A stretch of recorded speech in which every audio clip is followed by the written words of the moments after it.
Bienvenue à tous. Merci à tous d'être venus et de participer à cette table ronde sur philosophie en entreprise. Lorsqu'on a organisé le congrès avec Laurent et les collègues de la SPSG sur pourquoi philosopher, on s'est dit que c'était effectivement important d'aborder ce mouvement qui est de plus en plus important de la philosophie en entreprise ou pour l'entreprise. D'où effectivement cette table ronde. Et j'ai demandé à quelques-uns de ceux qui connaissent bien le sujet de vouloir y participer. Donc, on va écouter d'abord successivement. Je demandais à chacun des intervenants de prendre la parole pour exposer, témoigner, donner effectivement un point de vue sur ce qu'est la philosophie entreprise. Et ensuite, j'ouvrirai la discussion collective. Donc, je souhaite la bienvenue à cette table ronde à Éric Barillet, Thibaut Brière, Marion Genèvre et Xavier Pavie, qui interviendront dans cet ordre. Donc, Éric Barillet est diplômé de l'ESSEC et de Paris 13 en droit. Il a créé en 1999 l'Institut de formation Magis, après avoir été successivement banquier chez JP Morgan et Continental Illinois, et consultant en stratégie chez IDRH, Arthur D. Little, et stratégie en finance. Il a créé en 89 Magis, et le principe de Magis est d'apporter aux entreprises un lieu de réflexion et de mise en œuvre du savoir-être de leurs collaborateurs pour développer le management et le leadership. Donc ça, je laisserai Éric développer cette présentation tout à l'heure. Nous écouterons ensuite Thibaut Brière, qui est philosophe en entreprise, conseiller en management, ancien délégué à la philosophie de l'organisation du groupe Hervé. Il est diplômé d'HEC, d'un DA de philosophie de Paris 1, et il explique sur son profil que chercher à cultiver le courage de la vérité, il cherche à cultiver le courage de la vérité et l'indiscipline de la liberté dans les entreprises. Donc, Thibaut, tu nous expliqueras plus en détail ce vaste programme. Marion Genèvre est titulaire de 3 masters en philosophie de l'Université Paris 1 Panthéon-Sorbonne, présidente du jury du master éthique appliquée, responsabilité sociale et environnementale de l'Université Paris 1 Panthéon-Sorbonne et cofondatrice de l'agence Philosophie Pratique. Enfin, Xavier Pavie est philosophe, professeur à l'ESSEC Business School, directeur académique, je vais laisser les pompiers passer, voilà, l'inconvénient d'être en ligne chez soi. Donc, je disais, Xavier Pavie est philosophe, professeur à l'ESSEC Business School, directeur académique du programme Grande École pour l'Asie-Pacifique. Il est aussi directeur du centre Imagination et directeur du programme Management de l'innovation, responsable pour l'Executive Education et enfin chercheur associé à l'Institut de recherche philosophique à l'Université Paris-Nanterre. Merci à tous d'être des nôtres aujourd'hui et je laisse tout de suite la parole à Éric qui va donc nous présenter Magis et la manière dont dans Magis on conçoit l'action philosophique en entreprise. Tout ça pour environ 10 minutes, un quart d'heure. Éric, la parole est à toi. Ton micro. Éric. D'accord. OK. Ça va comme ça? Très bien. OK. Merci beaucoup, Erwan, pour cette rapide introduction, en tout cas celle qui me concerne, qui est assez exacte. À une petite différence près, c'est que Magis existe depuis 1999, donc ça ne fait que 22 ans que nous menons cette aventure dont je vais vous parler, effectivement. Et d'abord parce que c'est une aventure que j'aime bien, deuxièmement parce que je crois qu'elle illustre assez bien le thème dans lequel nous sommes et dont nous allons parler, philosopher en entreprise, et puis parce que aussi c'est l'heure de la sieste et que donc il faut avoir des jolies histoires pendant l'heure de la sieste de façon à ce que tout le monde ne s'endorme pas. Je salue au passage une ou deux personnes que j'ai vues dans le panel et que j'ai la chance de connaître et qui éventuellement ont la chance de connaître Magis. Voilà. Alors, donc, je vais vous parler de l'histoire de Magis. Magis a 22 ans. C'est une personne morale dont une SAS, pour ne rien vous cacher, dont l'objectif principal est de faire de la formation en entreprise et, depuis le début, de faire de la formation sur les sujets du savoir-être.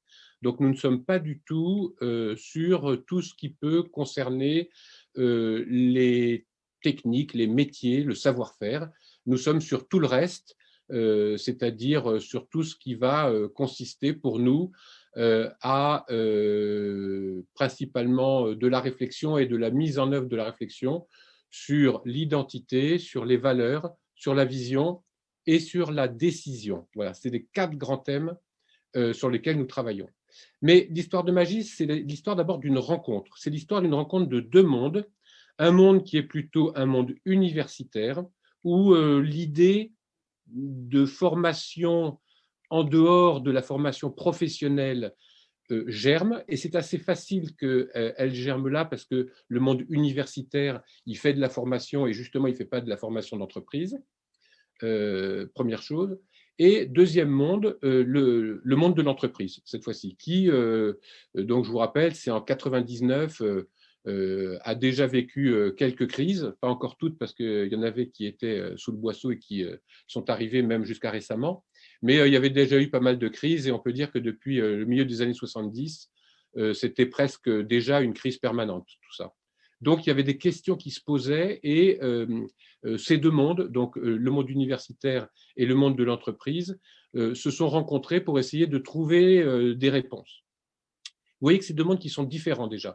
Vous allez tout de suite savoir duquel je parle quand je les caractérise, mais l'un des 2 est certainement un monde plus de la réflexion, de l'approfondissement, peut-être du temps moyen et long, alors que l'autre est plutôt un monde de l'action, un monde du résultat, un monde peut-être du temps court et moyen. C'est des objectifs, c'est des cultures, c'est une relation au temps. On pourrait continuer comme ça la caractérisation pendant longtemps, mais voilà, qui, je pense, en font 2 mondes, alors qui peuvent s'opposer, ou qui, en l'occurrence, ont été très complémentaires, et ça a été assez rapide de monter Magis.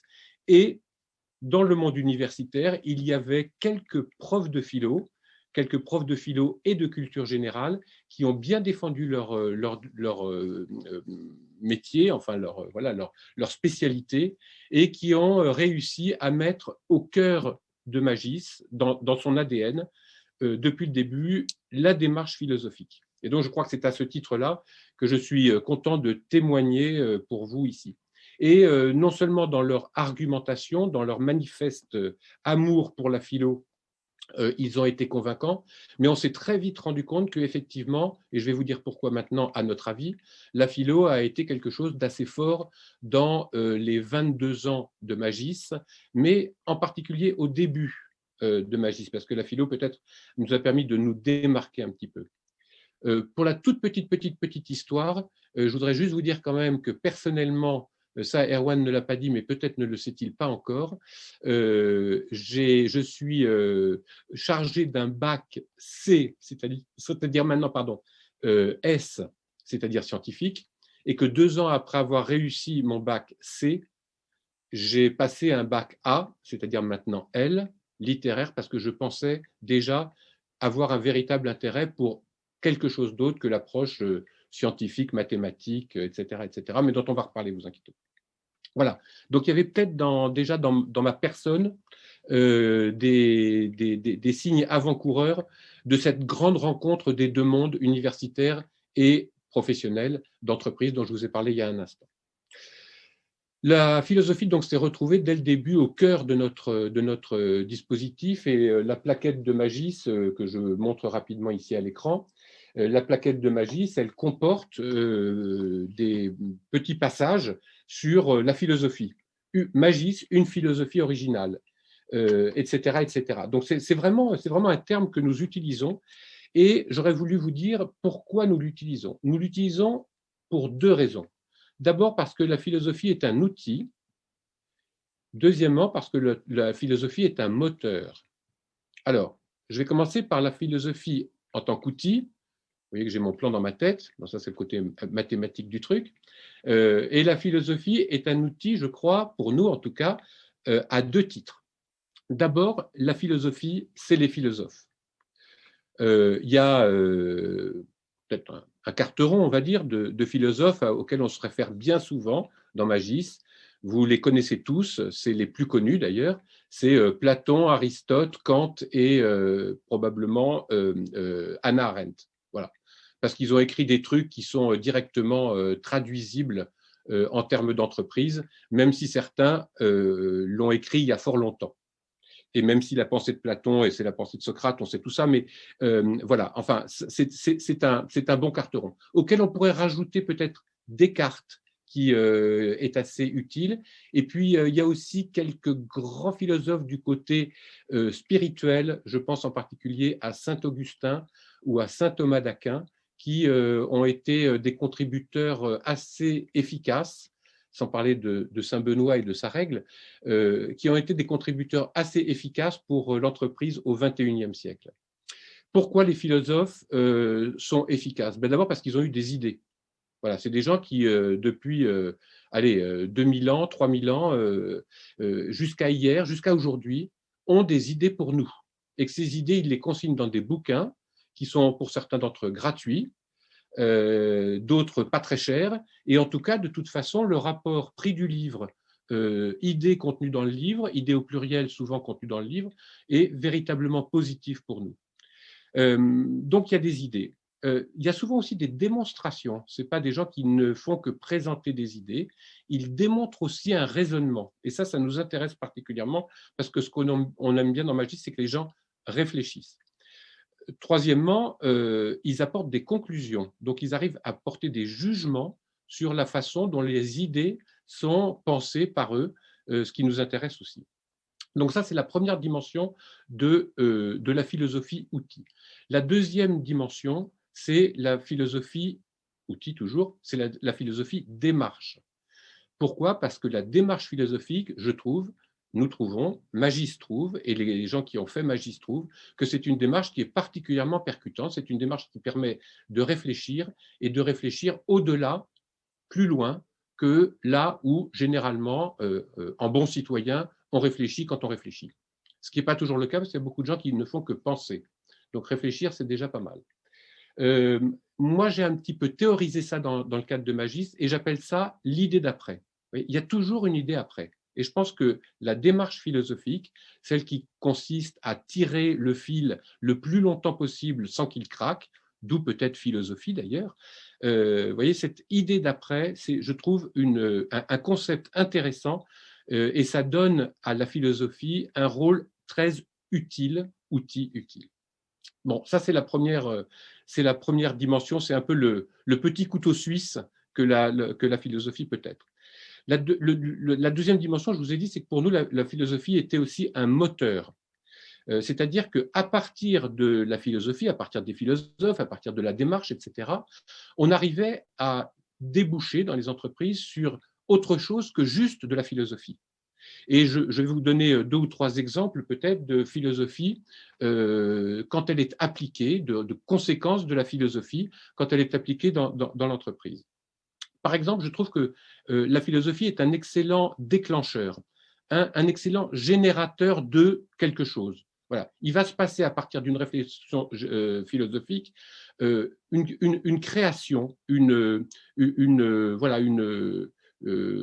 comment dire, une production d'idées qui probablement sont peut-être pas exceptionnelles, mais qui sont nouvelles en tout cas. Et ça déjà, c'est intéressant. Je trouve aussi que la philosophie, c'est un bon moteur dans le rôle de catalyseur externe. Par exemple, comme l'humour, vous voyez, peut être aussi un catalyseur d'un certain nombre de choses. Voilà. La philosophie, ça permet de déboucher sur des synthèses rapides, sur des idées claires. Voilà. Et à ce titre, je trouve que la philosophie catalyseur est quelque chose de particulièrement intéressant.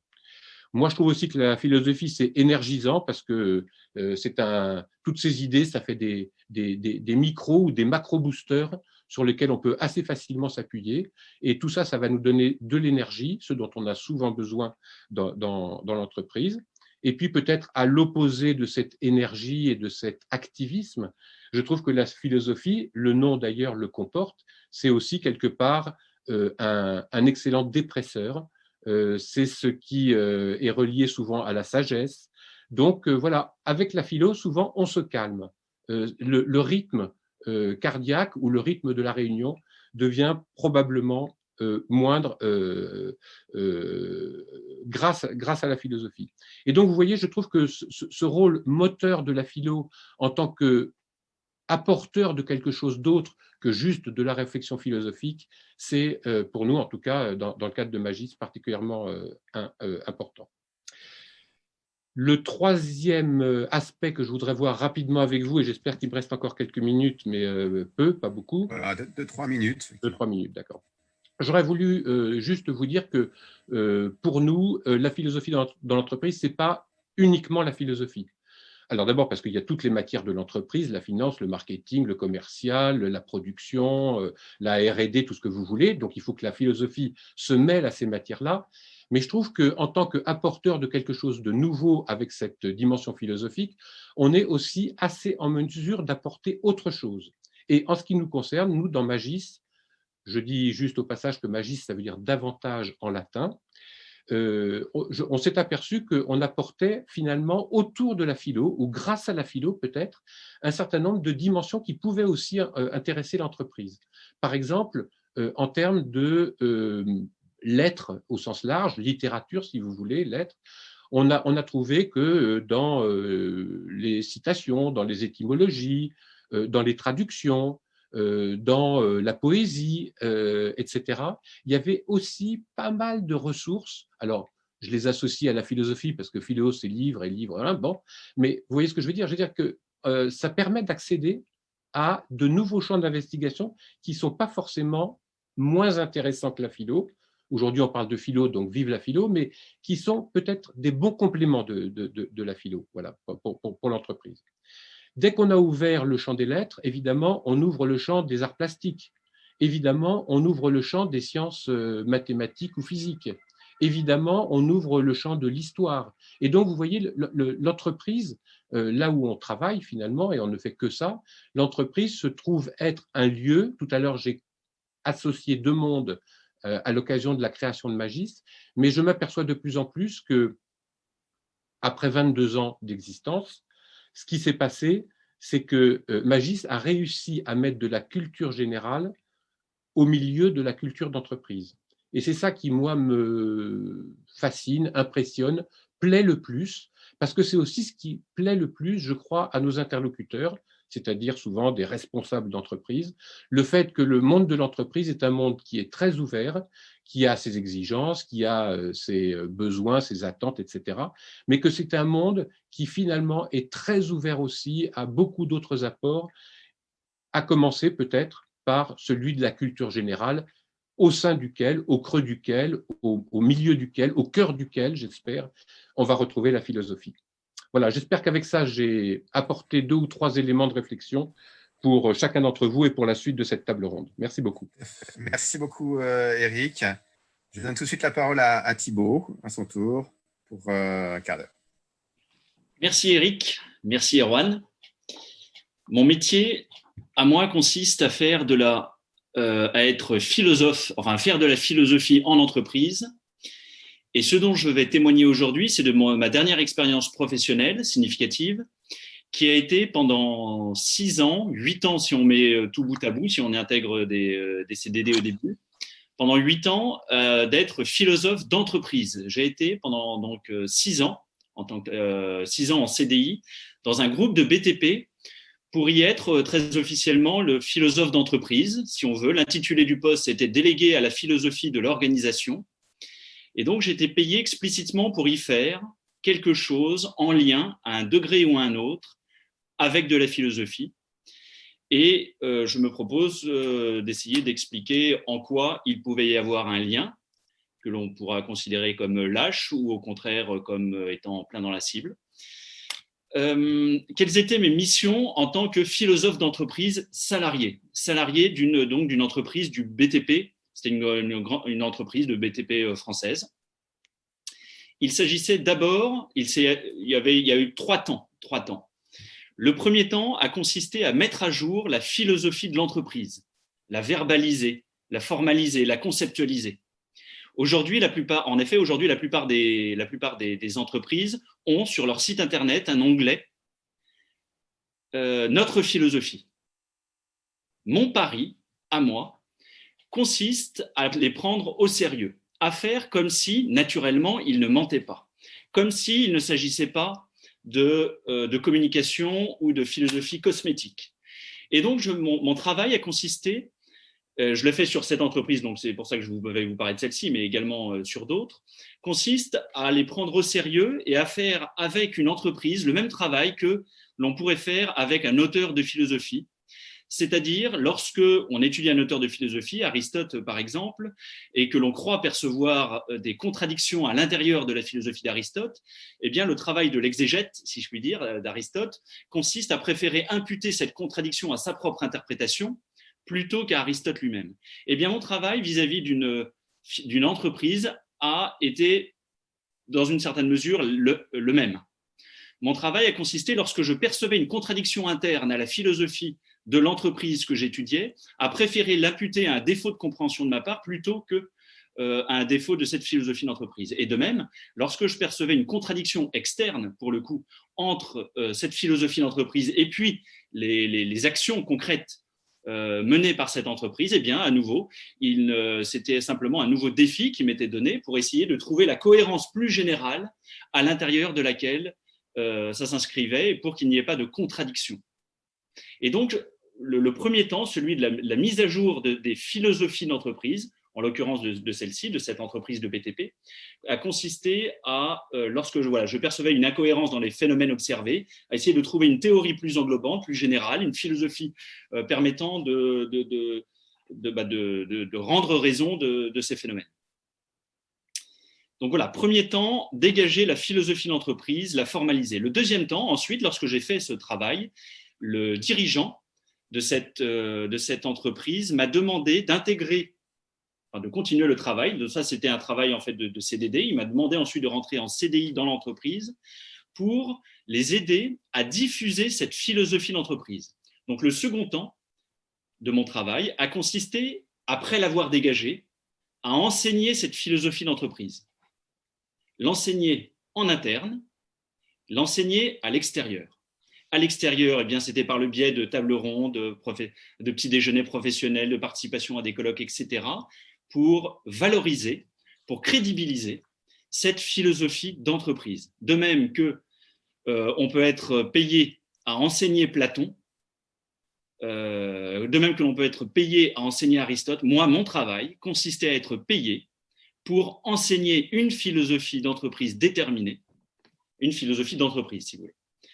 Et donc, c'est le travail que j'ai fait donc, tant à l'extérieur, en externe, qu'en interne. Et ce travail consistait à crédibiliser cette philosophie d'entreprise, c'est-à-dire que lorsqu'on lui présentait des objections, des contradictions, eh bien, de les surmonter, ces contradictions, dans le sens même de cette philosophie d'entreprise, d'une manière qui soit cohérente avec elle. Et donc, très concrètement, ce que je faisais en interne, eh bien, je formais l'ensemble des managers, donc il y en avait plus de 200 dans l'entreprise, l'ensemble des managers à une bonne appropriation de cette philosophie d'entreprise, à une acculturation, si on veut. Et donc, c'était des formations au management, formations à la gestion des conflits, formations à la relation client, etc., etc. Tout ce qui était censé impliquer à un degré ou un autre du savoir-être et une compréhension fine de la philosophie d'entreprise.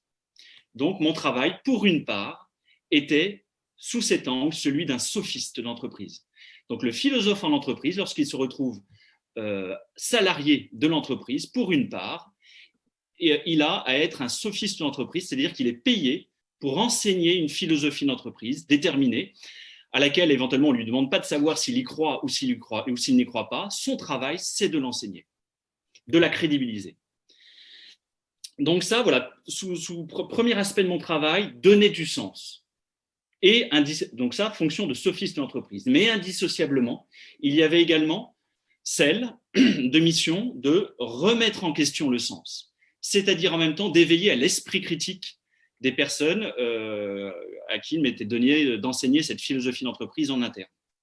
Et c'est sous ce deuxième rapport, naturellement, que le travail ne consiste pas seulement à être un travail de sophiste d'entreprise, travail dans lequel on peut naturellement exceller, mais également essayer de faire en sorte que les gens, justement, puissent diverger et puissent, aient les moyens conceptuels de ne pas se retrouver en situation de domination symbolique, mais de pouvoir de les outiller pour qu'ils puissent également penser qu'une autre entreprise est possible et pour qu'ils puissent sortir de cette philosophie d'entreprise déterminée. Donc, ça, c'était le deuxième aspect de mon travail, former, enseigner cette philosophie d'entreprise déterminée. Le troisième aspect a consisté à critiquer l'entreprise dans laquelle je travaillais. Le contrat était clair avec le président du conseil de surveillance qui m'avait embauché.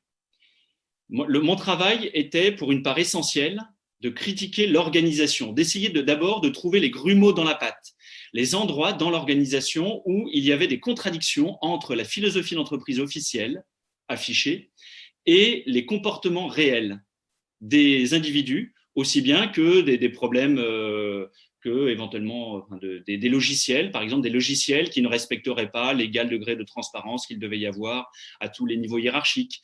Donc, ce que je veux dire par là, c'est que la mise en cohérence de l'organisation avec la philosophie d'entreprise, qui m'était pour une part impartie, ne relevait pas simplement de la sphère RH, cognitive, du domaine de la conviction. C'était une sorte de toilettage de l'ensemble de l'organisation pour faire en sorte de réduire les écarts entre la théorie, la philosophie d'entreprise, et la pratique. Donc ça, le deuxième aspect, critiquer l'organisation et alerter les individus que je pouvais rencontrer, des managers, sur les écarts que je percevais entre leur comportement managérial et la philosophie d'entreprise officielle de l'entreprise dans laquelle ils officiaient. Pour critiquer l'organisation, un autre levier qui m'était donné était de participer à toutes les réunions du directoire. Et je devais très clairement signifier aux membres du directoire les écarts de comportement que je percevais entre leur comportement managérial quotidien et puis la philosophie d'entreprise officielle qui était la leur. Et donc, je devais monter sur le ring lors de chaque réunion du directoire pour dire, si on veut, leur cas de vérité, faire un travail de parésia, si on veut, leur dire ce qui n'allait pas dans leur comportement au regard toujours de leur philosophie d'entreprise. C'est-à-dire que moi, ma mission n'était pas de leur dire ce que je pensais personnellement de leur comportement, encore que je pouvais le dire, mais c'était de mesurer leur degré de cohérence avec leur philosophie d'entreprise. Voilà, chers amis, ce que je peux vous dire dans un premier temps. Très bien. Merci beaucoup, Thibaut. Effectivement, déjà, vous deux, Eric, Thibaut, beaucoup de matière à discuter. On va continuer avec Marion. Marion, la parole est à toi. Merci Erwan, merci Eric et Thibaut. En effet, passer en troisième n'est pas chose facile parce que beaucoup a déjà été dit sur la manière dont la philosophie peut se pratiquer en entreprise. Je vais tâcher à la fois de témoigner de la façon dont moi je l'expérimente et la mets en pratique avec mon associé Flora Bernard au sein de l'agence de philosophie TAE que nous avons créée, tout en commençant à prendre un petit peu de recul par rapport à la pratique. Et si vous le voulez bien, je vais faire comme Eric et Thibaut, partir de mon histoire personnelle parce que j'ai l'impression que on n'arrive pas par hasard en tant que philosophe dans les entreprises. C'est encore, même si on le voit de plus en plus, c'est encore chose rare. Et donc, c'est intéressant de repartir de l'histoire personnelle de chacun, je trouve. Moi, comme tu l'as dit, Erwan, je viens donc j'ai fait mes études de philosophie à la Sorbonne. J'étais en pleine recherche universitaire quand j'ai été prise par, vous savez, les Anglais disent « and so what ». Alors que je me réjouissais de marcher sur les sommets de la métaphysique et de l'ontologie. Voilà, je sortais de séminaires complètement galvanisée intellectuellement. En même temps, il suffisait que je me retrouve dans la rue à rentrer chez moi et de me dire, et donc, tout ça, c'est formidable, c'est très stimulant, c'est très éclairant, mais et donc, pour la société, tous les jours, pour la vie au quotidien, je souffrais de ne pas réussir peut-être que j'étais juste pas douée, de ne pas réussir à refaire le lien entre ce point de vue zénital que nous permet la philosophie et cette grande maîtrise des concepts et les enjeux de la société au quotidien. Et donc, je me suis, voilà, je n'ai plus pu ne pas entendre cet appel à me remettre au cœur de la société. Alors, vous me direz, en enseignant la philosophie, j'aurais pu continuer la recherche et enseigner. En enseignant la philosophie, on est très utile à la société. Je ne sais pas. En tout cas, telle qu'elle est enseignée aujourd'hui, je ne sais pas si on a les moyens de faire en sorte que la philosophie soit encore utile à la société, mais on peut en discuter. En tout cas, moi, à cette époque-là, j'avais pas l'impression que c'était en enseignant la philosophie dans le cadre proposé par l'éducation nationale que j'allais réussir à en faire quelque chose de pratique et d'utile. Et donc, j'ai suivi cet élan intérieur que on pouvait refaire à nouveau de la philosophie une ressource pratique telle que l'ont très bien décrit Eric et Thibaut à leur façon. Donc, en refaire une ressource pratique, notamment pour les organisations, puisque même si je n'en connaissais rien, il faut quand même dire ce qui est. Moi, j'ai quitté l'université, je n'avais jamais connu que ça. Donc, je n'avais pas la prétention de savoir ce qu'était une entreprise, ni si elle avait droit ou pas à la philosophie. J'étais un peu fascinée, je dois dire, par les organisations. Ce que je savais par contre, ce que je pressentais, c'était que c'était des acteurs déterminants pour le destin de la société. Et donc je me suis dit, il doit y avoir quelque chose à faire. C'est pas possible qu'on se soit retrouvé dans une situation où ces deux mondes que Eric, tu as très bien décrit, ce monde du temps long de la réflexion et de la maîtrise des concepts, échappent totalement au monde des organisations qui est le temps court, comme tu le disais, du résultat. Donc, j'ai suivi cette conviction-là, cette volonté aussi d'être utile. Alors, on pourra discuter de est-ce que la philosophie doit être utile, parce que je pense que c'est un de nos enjeux aujourd'hui. On pourra donc discuter de cette notion d'utilité associée à la philosophie. Mais donc, voilà, moi, j'ai suivi cette volonté d'être utile pour, voilà, j'ai arrêté la recherche universitaire, j'ai fait la bonne rencontre au bon moment en la personne de mon associé et on a créé donc TAE, cette agence de philosophie à partir de ce souhait donc de remettre la philosophie au cœur des organisations. Comment est-ce qu'on fait ça? Ça veut dire quoi la philosophie en entreprise? En fait, nous, on s'est positionné très vite du côté de la méthode et non pas des sujets et non pas des enjeux ou des concepts à traiter. On a choisi de ne pas se positionner comme des experts de l'éthique, par exemple, on aurait pu, ou de justement la raison d'être. Alors à l'époque, c'était pas encore aussi à la mode, mais on aurait pu aller directement sur les concepts de prédilection de la philosophie, mais en fait, on s'est dit que plutôt que de faire de la philosophie en entreprise, parce que j'aurais pu aussi tout aussi bien ne pas jouer les professeurs à l'université, mais dans les organisations, c'est-à-dire venir donner des cours de philo, des conférences, si on veut, dans les organisations. Donc, non pas faire tellement de la philosophie, mais du philosophé. C'est-à-dire que ce qui nous a beaucoup occupé avec mon associé, c'est comment on fait philosopher les personnes dans les organisations, comment on rend l'organisation philosophante, si on veut. Et donc, on s'est inspiré, si ça vous intéresse, je vous encourage vraiment, il y a quand même beaucoup de travaux, peut-être beaucoup dire justement, mais il y a quand même un certain nombre de réflexions qui ont été menées depuis quelques années. On n'a pas, d'une certaine manière, on n'a pas inventé grand-chose, on a hérité d'eux. Et on a essayé de mettre en pratique, on s'efforce de mettre en pratique les travaux de Michel Tozzi, par exemple, d'Oscar Brénifier, que vous connaissez peut-être, de l'Institut des pratiques philosophiques, mais aussi de The Philosophy Foundation en Angleterre. Voilà, on est très curieuse de tout, on a été voir ce qui se faisait déjà pour aller dans le sens de ce philosopher qui nous intéressait tant. Et donc, on a vraiment repris, si vous voulez, on est reparti de ce qu'on a estimé être les 3 grands gestes de la pratique philosophique depuis Socrate, que sont le questionnement, la problématisation, tu en as parlé Thibaut, l'argumentation. Est-ce que je suis capable de fonder ce que je pense sur des arguments solides? pour le dire trivialement, est-ce que ma pensée tient la route ou est-ce qu'elle s'effondre à la moindre objection? Donc, vous allez vraiment travailler sur la solidité du cadre de référence. Ça, c'est important. C'est pas juste, je ne suis pas juste en train de parler de ces gestes comme de gestes intellectuels. Ce n'est pas le beau geste intellectuel, c'est que ça a des implications très concrètes dans les organisations au quotidien. Si je suis dirigeant ou manager et que je ne sais pas bien argumenter au sens noble du terme, eh bien, c'est ma crédibilité qui est engagée et la confiance tout simplement que me font mes collaborateurs.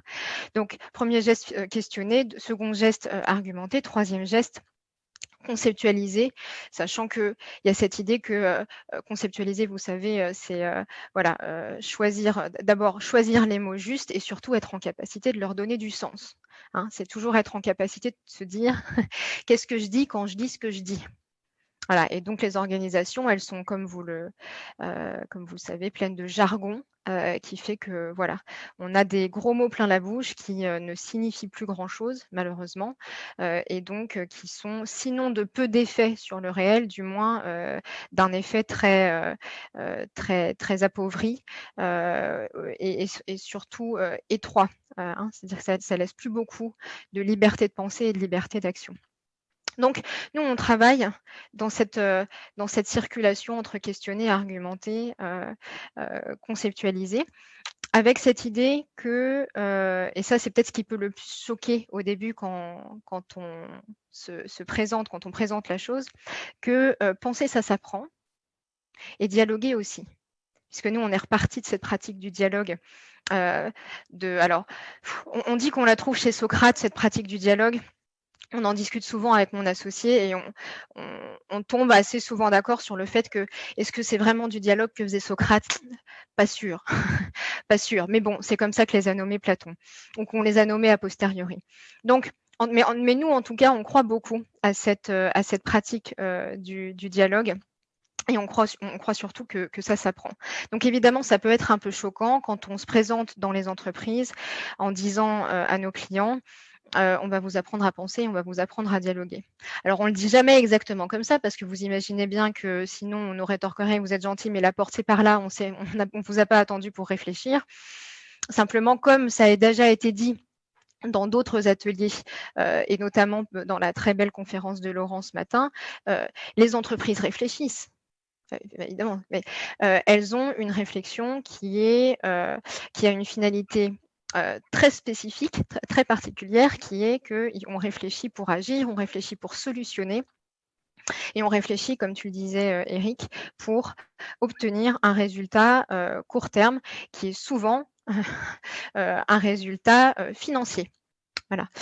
Et donc, nous, on vient proposer d'élargir cette capacité à réfléchir à d'autres considérations et à ouvrir une autre temporalité dans la réflexion. Donc, ce n'est pas chose facile parce qu'il y a l'idée de comment on rend accessible une autre façon de penser, surtout comment on rend accessible le penser par soi-même. Parce que quand j'ai dit apprendre à penser, qu'est-ce que je veux dire par là? C'est que, bien sûr, on réfléchit tous les jours, et donc a fortiori dans les entreprises, mais on s'assoit un peu sur le fait de penser par soi-même.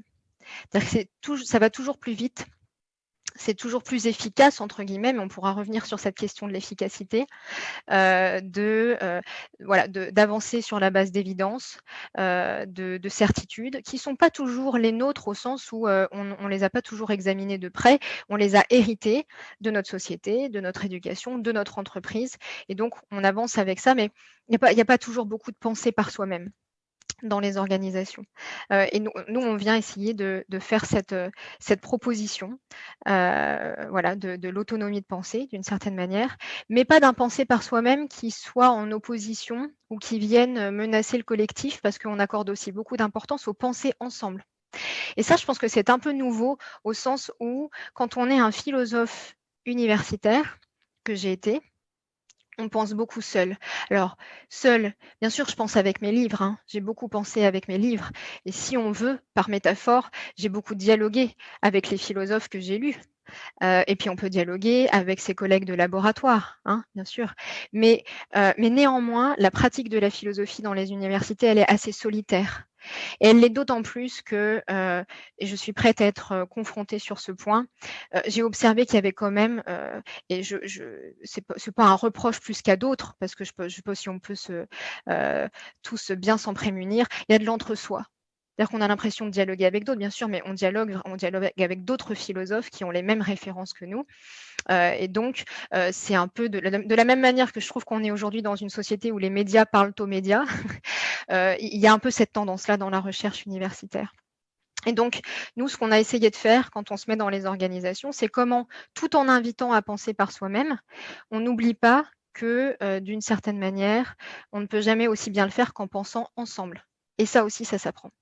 Donc, c'est ce qu'on met nous dans le dialogue, c'est comment est-ce que je vais regarder ma capacité à penser avec d'autres, en évitant plutôt, l'écueil de la pensée unique. Donc, tout le défi qu'on essaye, nous, de relever, je pense, c'est de recréer de la communauté de pensée au sens fort. C'est-à-dire qu'une communauté de pensée qui vient du fait qu'il y a d'abord de l'autonomie de pensée. Donc, c'est pas un petit défi, je vous l'accorde. Je ne sais pas si on le relève toujours très bien. Il y a des choses qui réussissent, il y a des choses où on est moins satisfaite. Évidemment, on a toujours à l'esprit, en tout cas, on s'en parle régulièrement, est-ce qu'ils font du philosophie washing? Il y a eu du greenwashing. Est-ce qu'ils font du philosophie washing? Est-ce qu'ils veulent nous utiliser pour faire passer des messages? Alors, c'est vrai que nous, comme on n'est pas salariés de nos clients, comme tu as pu l'être, Thibaut, on se retrouve assez rarement, je pense, dans cette position du sophiste qui doit enseigner la philosophie de l'entreprise. Nous, on s'en garde et on est très clair avec nos clients dessus, parce qu'évidemment, il y en a toujours un ou deux qui tentent de dire: «Vous pourriez dire, je pense que c'est important qu'ils entendent que», et donc ils veulent qu'on passe des messages à leur place. Et on est toujours très attentive à ça. On leur dit: «Alors, si vous voulez leur dire, dites-le leur vous, mais nous, on va faire passer aucun message, pour vous. On va apporter un éclairage philosophique sur l'enjeu qu'on a qualifié ensemble, et là, on assume que c'est notre, parti pris philosophique. C'est-à-dire que moi, à chaque fois que je commence une conférence, un atelier, un séminaire et que je partage cet éclairage philosophique que j'ai préparé sur le sujet, je leur dis: «C'est ma façon à moi de traiter ce sujet. Ça n'est pas la vérité et ça n'est pas exhaustif. Si vous n'êtes pas d'accord, je vous en prie, discutons-en», hein. Donc, voilà, on essaye d'être au milieu de tout ça, vous voyez? Alors, moi, je suis ravie de constater, grâce au témoignage d'Éric, que la philosophie pratique, en fait, elle nous a pas attendu pour commencer ou recommencer, puisque toi, c'est dès 99 que tu as monté Magis. Je pense à Oscar Brénifier qui officie depuis longtemps, et puis à Eugénie Begleris aussi qui fait de la consultation philosophique. Vous pourrez aller regarder. Mais je suis ravie qu'on puisse discuter de ça aujourd'hui, parce que c'est une pratique qui est encore, j'ai envie de dire, balbutiante, et qui pourrait encore se structurer et se consolider. Voilà, je m'arrête là. Merci beaucoup, Marion, pour ces positions, ces propositions tout à fait stimulantes, qui vont aussi donner du grain à moudre. Xavier, je te donne la parole maintenant. Merci beaucoup de cette invitation. Je voudrais essayer d'exposer ma pensée de manière la plus claire possible. Donc, je vais essayer d'être parfois un peu structuré dans les différentes évolutions qui va nous amener jusqu'à la philosophie d'entreprise, ou telle qu'elle est appelée aujourd'hui. Pour cela, je voudrais ramener quelques éléments qui sont importants sur la dimension philosophique à proprement parler. Pour ça, je m'appuie de différents travaux que j'ai pu publier sur le sujet, et je vais le faire de manière très simple, mais pour que vous me suiviez globalement dans cette évolution de la pensée et que vous compreniez mon argumentation, qui effectivement, comme parfois j'ai pu l'écrire avec des éléments un peu un peu contestataire contre la philosophie en entreprise, ou pourquoi est-ce que ça n'a pas de sens d'avoir de l'entreprise et de la philosophie ensemble d'une certaine manière. Je vais l'expliquer. En 1851, Schopenhauer publie un pamphlet. Et dans ce pamphlet, il explique, contre la philosophie universitaire, il explique qu'il se dresse à ce moment-là contre l'enseignement de la philosophie tel qu'il se pratique à l'université. Il dit de manière très claire qu'elle devient abstraite, qu'elle devient théorique. Et ce n'est pas la première fois qu'il se dresse contre ça, puisque Schopenhauer, dans la philosophie du droit, il dit, comme chez les Grecs, je le cite, comme chez les Grecs, exercée comme un art privé, elle a une existence officielle. Elle a une existence officielle qui concerne notre public, qui concerne donc le public. Elle est principalement ou exclusivement au service de l'État. Et donc, il s'inquiète, il le rejette, il se questionne sur ce sujet-là. Et la question qu'on doit se poser aujourd'hui, avec une mainmise peut-être moins importante de l'État, à nous demander si l'État, dans notre espace contemporain, ne serait pas remplacé par les entreprises. C'est très visible d'un point de vue chiffré, d'un point de vue économique. Et s'il ne faudrait donc pas justement être contre la philosophie d'entreprise si elle est finalement au service de quelque chose et finalement à quoi elle sert, l'entreprise.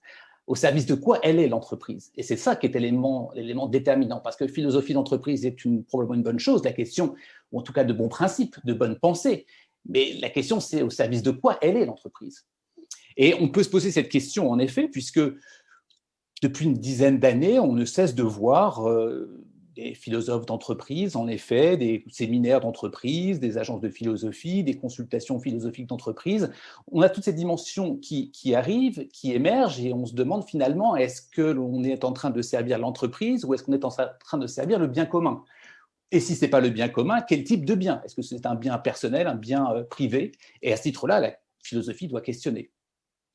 En fait, Schopenhauer, s'il critique avec tant de virulence la philosophie universitaire, c'est parce qu'elle n'est plus un mode de vie que les philosophes antiques l'avaient dessiné.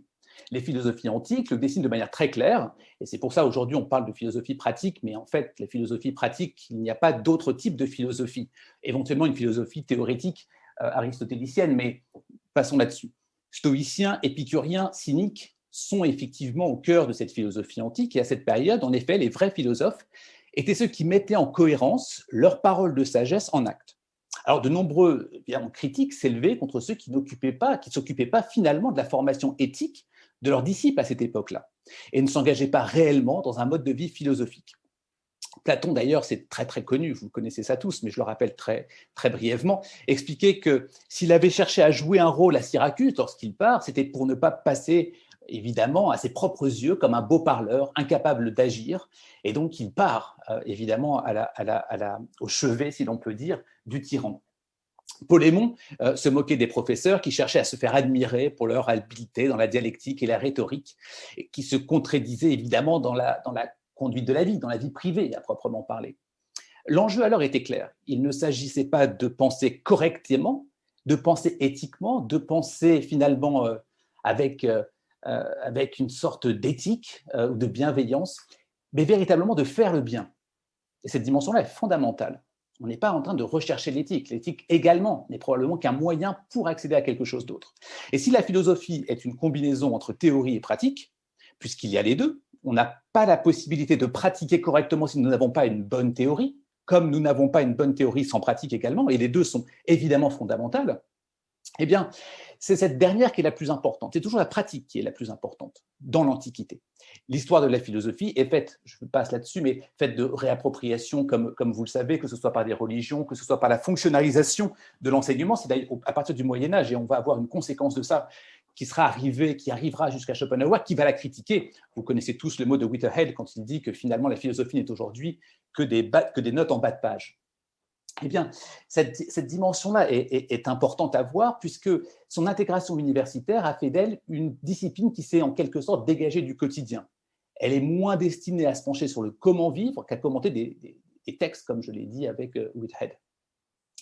Ça ne signifie pas qu'il y a une absence de mode de vie, si vous voulez. Ça ne signifie pas qu'elle s'est arrêtée, et nous avons aujourd'hui encore des philosophes contemporains qui pratiquent. J'étais ce matin en visioconférence avec Richard Schusterman, par exemple, qui est un philosophe vivant de la philosophie pratique. en visioconférence. Il était en Floride et ça date à peu près d'Emerson, Thoreau, Stanley Cavell, etc., qui est aussi encore un philosophe vivant. Et puis, pour ceux qui sont les Français, Foucault, Sartre, etc., nous montrent que la philosophie peut être encore une manière de vivre d'un point de vue contemporain. C'est-à-dire que tous ces philosophes-là sont dans une philosophie pratique, de manière très claire. Quand Foucault parle des prisons, quand Foucault parle de la folie, quand Foucault parle des hôpitaux, on est dans une philosophie pratique. Lorsque Sartre s'engage politiquement, il est dans une philosophie pratique. Il s'agit de transformer à ce moment-là, de manière très concrètement, la société telle que lui la voit. Il est cependant tout à fait clair que la manière de vivre se tourne vers la sagesse, le combat des passions, le combat des désirs, la lutte contre le pouvoir, la gloire, l'argent, tout ce que finalement les philosophes antiques vont décrier. Et il s'agit alors de viser, pour reprendre un mot foucaldien, d'une esthétique de l'existence qui décentrée vis-à-vis des structures normatives qui sont régies par l'environnement social et économique. Autrement dit, le mode de vie philosophique cherche à développer de nouvelles attitudes face au monde.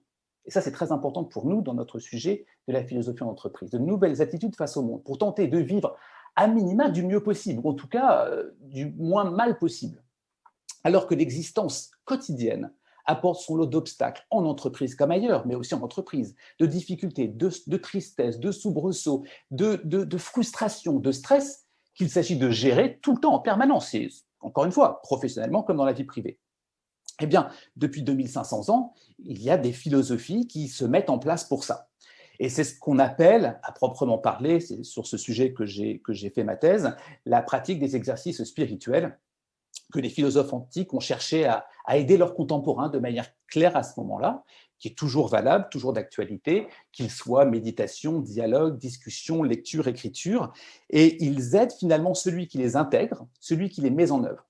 Mais attention, c'est une école de philosophie, c'est-à-dire que si je prends l'école pythagoricienne par exemple, on parle de 5 ans pour le niveau d'apprentissage. Pendant ce temps-là, on ne parle pas, on est dans le silence, derrière un rideau, c'est de très très longues pratiques. Ce n'est pas 2 heures, ce n'est pas 5 heures, ce n'est pas 25 heures non plus, ce sont des années de pratique pour pouvoir changer sa posture vis-à-vis de l'existence. Et le praticien considère désormais le caractère vain de la possession, l'absence d'intérêt pour l'éphémère, se détache des préoccupations matérielles comme émotionnelles, qui finalement ne dépendent pas de lui, comme pourrait dire un stoïcien. Quand on regarde cette participation de la philosophie au cours des différents siècles, il est assez difficile d'imaginer la philosophie d'entreprise venir sur ce terrain, de la recherche de la sagesse, de la pratique d'exercices spirituels, quand l'enjeu de l'entreprise est l'accroissement de la performance, l'obtention de parts de marché, le développement d'un rendement préférable ou l'accroissement de la productivité des équipes. Dès lors, quel est le but de la philosophie en entreprise? Est-ce que c'est pour améliorer des objectifs? Est-ce que c'est pour distiller un semblant de réflexion, puisqu'on ne peut pas avoir une réflexion en quelques minutes, quelques heures, même quelques semaines? C'est forcément un temps long, nous le savons tous, de prise de hauteur à l'occasion d'une clôture de séminaire pour faire bien, mais finalement, quel est l'objectif final de l'avoir convoqué pour l'objectif final de l'entreprise, comme je le disais au début? Il n'y a pas de doute que les techniques de la philosophie peuvent avoir un intérêt considérable pour l'entreprise. Et il y a de nombreux consultants en philosophie qui n'hésitent pas à mentionner des utilisations comme la maïotique pour mieux comprendre les clients, les employés, proposer des méthodes de discernement pour un meilleur dialogue social avec les uns et les autres. Parfois, on a une abondance de citations des anciens sous toutes leurs formes pour promouvoir une forme de coaching ou de développement personnel. Tout ça, finalement, à quoi bon? Et nous sommes clairement très loin de l'enjeu de la philosophie à ce moment-là. D'autant que ces conseils, ces propositions s'effectuent évidemment sous couvert d'une transaction commerciale, dans un but qui est celui de l'amélioration de la performance de l'organisation. Et comment pourrait-on croire l'inverse? Comment pourrait-on croire qu'on va faire venir dans une entreprise quelqu'un qui ne va pas permettre l'accroissement de la performance? Et finalement, est-ce qu'on a déjà vu des interventions en entreprise, claires, longues, sur le temps long, payées par celle-ci, qui pourraient inciter à la démission, qui pourraient inciter à remettre l'ordre établi, qui pourrait inciter à la rébellion? Je vous rappelle que c'est les tenants et les aboutissants de la philosophie, de remettre en cause l'ordre établi, qu'il soit cynique, qu'il soit stoïcien ou qu'il soit épicurien, pour ne parler que de ces 3 écoles. Comment pouvons-nous penser un instant que Google développe son programme de mindfulness, pour prendre un exemple à part, au sein de son organisation, s'il ne s'agit pas d'améliorer la productivité de l'entreprise. Cela a été prouvé de nombreuses fois parce que, lié au stress, on pouvait diminuer ce stress grâce à cela, et il y avait une forme de mieux-être. La philosophie ne peut pas être au service de l'entreprise. C'est l'inverse qui doit être juste. Et donc, à ce titre-là, la table ronde, évidemment, a un énorme sens. Dans quelle mesure retournons-nous les termes entre la philosophie au service de l'entreprise ou, au contraire, l'inverse, l'entreprise au service de la philosophie? C'est-à-dire au service d'un mieux-être, du bien commun, du mieux vivre. Et à ce titre, la finalité pratique prend tout son sens, évidemment, car il s'agit d'utiliser l'entreprise comme un moyen d'accès à ce bien-être, à cette possibilité. À titre d'exemple, le développement de travaux sur une philosophie critique de l'innovation, que je connais un peu mieux, et de l'innovateur, est tout à fait dans cette disposition. L'enjeu des travaux de recherche à ce moment-là et d'enseignement est de viser un développement de propositions qui ne nuisent ni à l'humain, ni à l'environnement, ni à la société dans son ensemble, à travers de nouvelles propositions d'innovation, et peu importe si cela est plus contraignant pour l'entreprise, qu'innover sans responsabilité. En publiant, en transmettant un savoir philosophique sur un thème tel que celui-ci, par exemple, en vue de porter de nouvelles solutions pour l'entreprise, alors on peut considérer qu'il y a de la philosophie. Mais c'est au prix évidemment de centaines d'heures, si ce n'est pas des milliers d'heures de recherche, de travaux avec les entreprises, mais aussi sans les entreprises, l'articulation théoria-praxis, que vous connaissez tous, qui est fondamentale, parce que sans la théoria, ça n'est pas possible d'imaginer une praxis, et la praxis s'appuie forcément sur une théoria en même temps. Eh bien, le travail d'un philosophe, c'est effectivement se confronter au réel. Mais c'est aussi penser le réel, ce qui demande évidemment un travail long, fastidieux, engageant. Et laisser croire que la philosophie, c'est parfois une affaire de citation, parfois décontextualisée, ou de bonnes formules associées à un questionnement frappé plus ou moins au coin du bon sens, ça ne sert pas vraiment la philosophie. Et donc, l'entreprise ne peut pas être servante de la philosophie.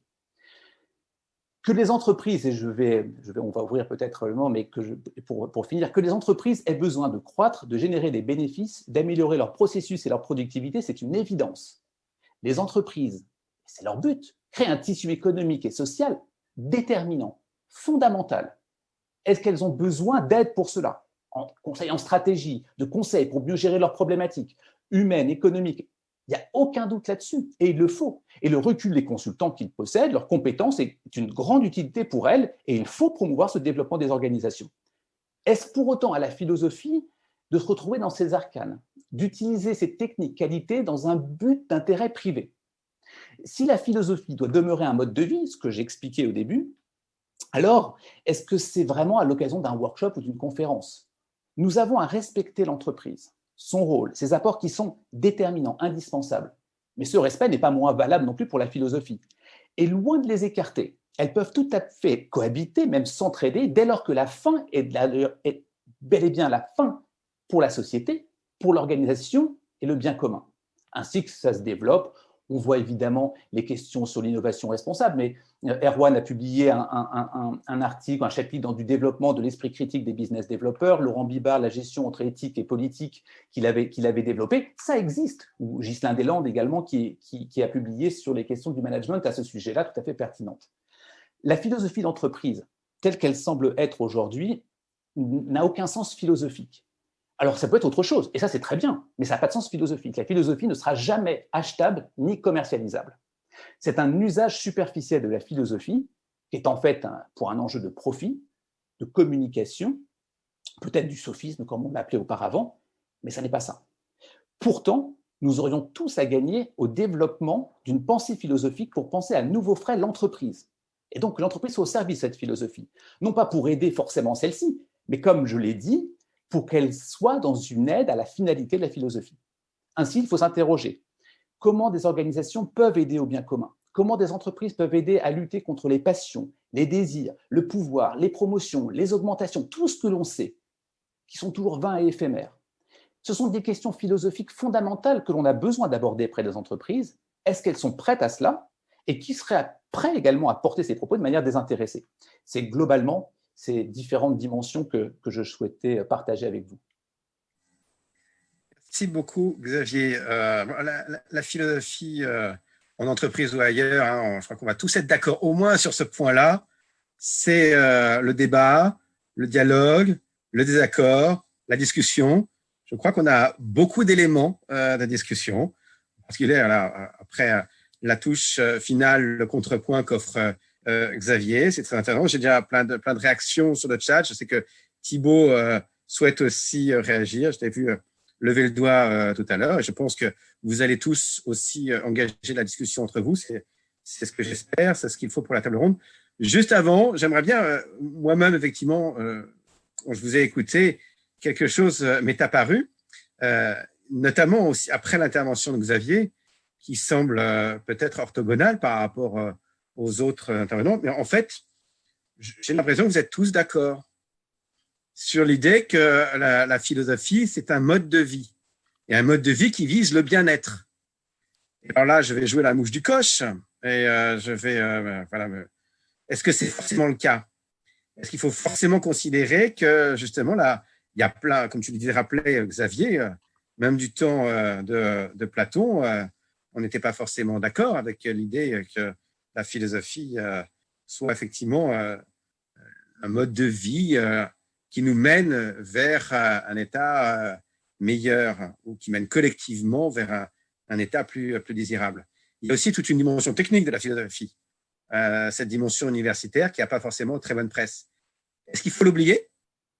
Est-ce qu'il faut forcément oublier toute cette dimension technique? Parce qu'à priori, je ne sais pas, la métaphysique de Leibniz sur les monades, ce n'est pas forcément directement lié à l'atteinte d'un bien commun. Est-ce que ça, c'est quelque chose qui est totalement désincarné et qui serait tout à fait inappropriable par les entreprises? Donc voilà, ça, c'était mon petit apport. Vous en faites ce que vous voulez maintenant. Je vous laisse la parole à tous et je commence déjà par la redonner à Thibaut puisqu'il avait manifesté le souhait de réagir. Non, j'ai cru que tu avais levé le doigt. Si, ton micro. Oui, pourquoi pas. On va dire que j'avais levé le doigt. Non, je signalais juste un moment, c'était dans ce que disait Xavier. Alors, je ne sais plus exactement ce qu'il disait à ce moment-là, mais que si, on avait des exemples. Je crois que c'est Xavier qui disait a-t-on seulement un exemple d'entreprise qui paierait un philosophe, si je puis dire, pour lui dire des choses qu'elle ne veut pas entendre ou qui la contredisent frontalement? Bah oui, ça peut se trouver, justement. Ça peut se trouver, et l'entreprise ne paye pas seulement des gens pour aller dans son sens, elle peut également, alors à un autre degré, considérer que les critiques lui sont favorables et que ne serait-ce que manifester son ouverture aux critiques, c'est un bénéfice en termes d'image. Et clairement, typiquement, l'entreprise, moi qui m'employais, c'était son calcul. Le calcul de l'entreprise consistait à dire, en embauchant quelqu'un, on va dire, avec le crédit de la philosophie, avec la réputation d'indépendance qui est attachée, je vais pouvoir afficher le fait que chez nous, nous sommes ouverts à la critique et on favorise la critique en interne. Et voire même, ça pourra même faire venir des gens de l'extérieur chez nous, en termes pour développer l'attractivité de l'entreprise, montrer que chez nous, justement, on attache une grande ouverture à la critique. Alors, très bien, pourquoi pas? Donc, des patrons éclairés, si je puis dire, ça peut exister. En revanche, il y a une limite assez claire, c'est que je me suis assez vite aperçu à l'expérience qu'en fait, il y avait les critiques autorisées et puis il y avait les critiques un peu plus incisives, non autorisées, si je puis dire, sur lesquelles on m'invitait, sur ce type de critique, à les réserver au comité de direction, aux membres du directoire en l'occurrence. Et donc, il y a critique et critique. Et là, ça deviendrait intéressant, c'est-à-dire, voilà, il y a les critiques qui peuvent être formelles, permettant de renforcer l'organisation, permettant à l'organisation de devenir plus cohérente. Et souvent, c'est ce que l'on va rechercher chez le philosophe quand on va lui demander de critiquer l'organisation pour mesurer les écarts entre la théorie et la pratique. Donc ça, c'est une chose. Il y a des critiques qui sont bénéfiques à l'entreprise. Et puis, il y a des critiques qui peuvent être un petit peu plus mordantes, incisives. Et c'est sur celles-là, il ne faut pas s'interdire naturellement de les verbaliser, quitte à se faire mettre dehors vertement. Eric, vous souhaitiez intervenir également? Oui, ok, bon, alors, j'ai bien entendu les témoignages. Merci Thibaut, Marion et Xavier pour ce que vous nous avez dit. Alors, moi, je trouve que c'est très intéressant que cette conversation, que cet échange, cette table ronde ait lieu en ce moment. On est là tous derrière nos écrans, on est en train de vivre un bouleversement assez fondamental, je crois, dans beaucoup de nos pratiques, y compris professionnelles. La preuve, et je me dis, est-ce que le moment est à la poursuite des idéologies ou est-ce qu'elle n'est pas à un peu plus de pragmatisme? Et ce dont je me rends compte, en particulier depuis 22 ans que je fais ce métier avec ma boîte, la Magis, c'est de dire finalement qu'est-ce qui est intéressant. Est-ce que ce qui est intéressant, c'est les principes, ou est-ce que ce qui est intéressant, c'est la préoccupation des… alors pour nous, ça devient des clients, mais tant pis, il y a une dimension commerciale dont vous ne nous voudrez pas trop, j'espère. Moi, je crois qu'il faut il faut se dire que s'il y a des gens quelque part sur la Terre, éventuellement à la tête ou pas à la tête d'entreprise, qui se posent des questions et que quelque chose qui aujourd'hui s'appelle la philosophie peut apporter des pistes de réponse, je ne vois pas pourquoi on l'exclurait dans un sens ou dans l'autre. De la même façon que je suis tout à fait pour la poursuite d'une réflexion et peut-être l'identification de nouveaux courants philosophiques qui seraient plus contemporains que ceux qu'on peut citer parce que c'est ceux qu'on connaît de l'Antiquité. Voilà. Moi, je pense qu'aujourd'hui, j'ai vu un peu aussi le chat là, qui parlait un petit peu d'une philosophie utile. Moi, je pense qu'aujourd'hui, où tout est en train de devenir, je ne vois pas pourquoi la philosophie resterait sur un piédestal. Et je pense qu'en tant qu'utile, elle peut effectivement l'être et elle peut apporter une quantité invraisemblable de réponses. Elle les a déjà apportées, elles sont écrites dans des bouquins et elle peut les apporter parce que les gens vont continuer à penser. Ou moi je préfère réfléchir, mais enfin bon, allons-y j'aime encore mieux méditer, mais enfin bon, restons au niveau réfléchir si vous voulez. Voilà. Et je pense que si la philosophie permet aux gens de réfléchir peut-être augmentation de salaire, je m'en fous, de réfléchir peut-être chiffre d'affaires, et peut-être de réfléchir aussi comment est-ce qu'on va utiliser les surplus pour aider des immigrés, très bien. Réfléchir. Et je crois que c'est le truc de la philosophie, depuis toujours, ça a été de permettre aux gens de réfléchir aux situations, aux difficultés, aux enjeux dans lesquels ils étaient. Merci beaucoup, Eric. Marion, si tu voulais aussi intervenir. Oui, Erwan, brièvement, parce que j'aimerais qu'on puisse rapidement revenir vers le chat et les questions ou les commentaires des participants. Je trouve que Xavier formule quelque chose de fondamental disons, une objection ou un reproche, je ne sais pas comment le dire, moi, qui m'a déjà été adressé quand j'ai quitté l'université. Quand j'ai dit que j'allais faire de la philosophie dans les entreprises, j'ai quelques collègues qui m'ont souri et qui m'ont dit alors donc tu t'arrêtes la philo. En fait, tu arrêtes la philosophie. Vous voyez ? Donc, c'est intéressant parce que fondamentalement, j'ai l'impression qu'une des questions qu'il faut qu'on adresse, c'est ultimement la question de savoir c'est quoi la philosophie. Parce que je veux dire, c'est, vous voyez, c'est qu'est-ce que devrait être la philosophie pour que ce que nous faisons, nous, dans les entreprises, n'en soit pas. Tant qu'on n'a pas répondu à cette question-là, on peut, on peut débattre pendant des heures. Mais donc, je vois bien, si vous voulez, qu'on hérite d'une certaine conception et pratique de la philosophie.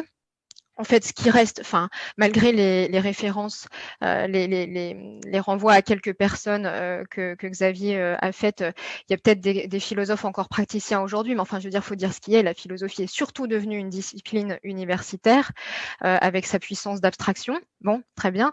Est-ce qu'on a du mal à envisager qu'il puisse y avoir d'autres pratiques de la philosophie que celle-ci ?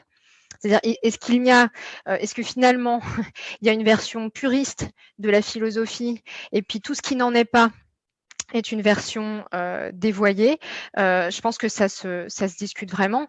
Et je me demande si, si la seule manière qu'a la philosophie de ne pas être récupérée, instrumentalisée, dévoyée, c'est qu'elle parle toujours du dehors, c'est-à-dire qu'elle soit toujours le dehors du politique, le dehors de l'entreprise. Je me demande dans quelle mesure elle n'est pas condamnée à se parler à elle-même, condamnée à l'illusion de penser la vie, alors qu'en fait, elle lui tourne le dos.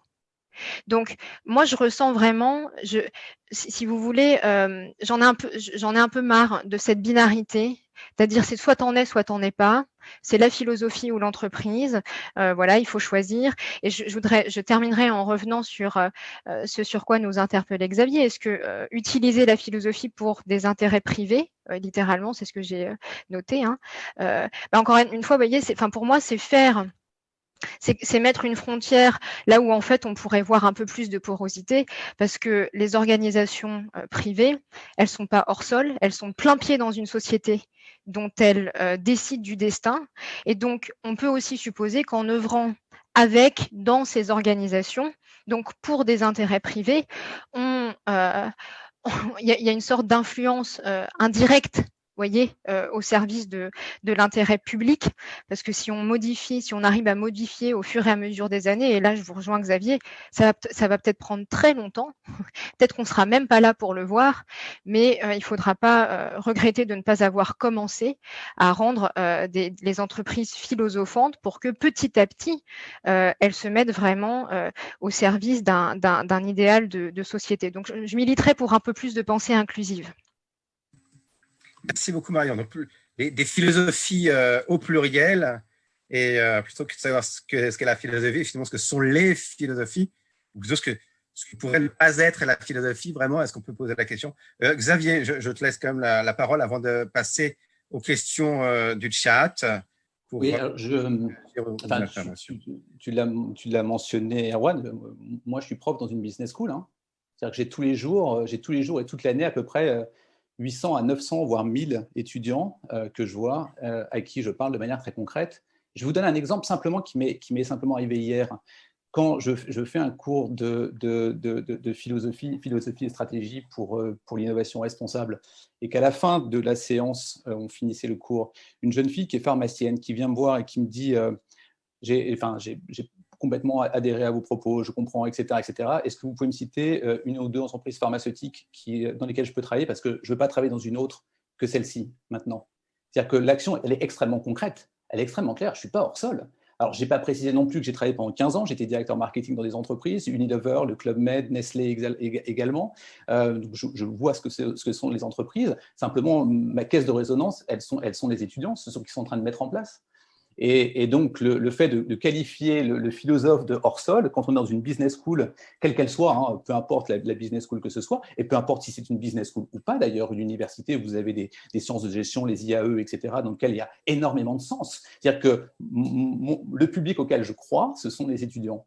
Le public auquel je crois, ce sont ceux qui vont avoir les mains aux manettes, peu importe la taille de la manette, mais en tout cas aux manettes, et qui vont mettre ça en œuvre. C'est ceux auxquels je crois.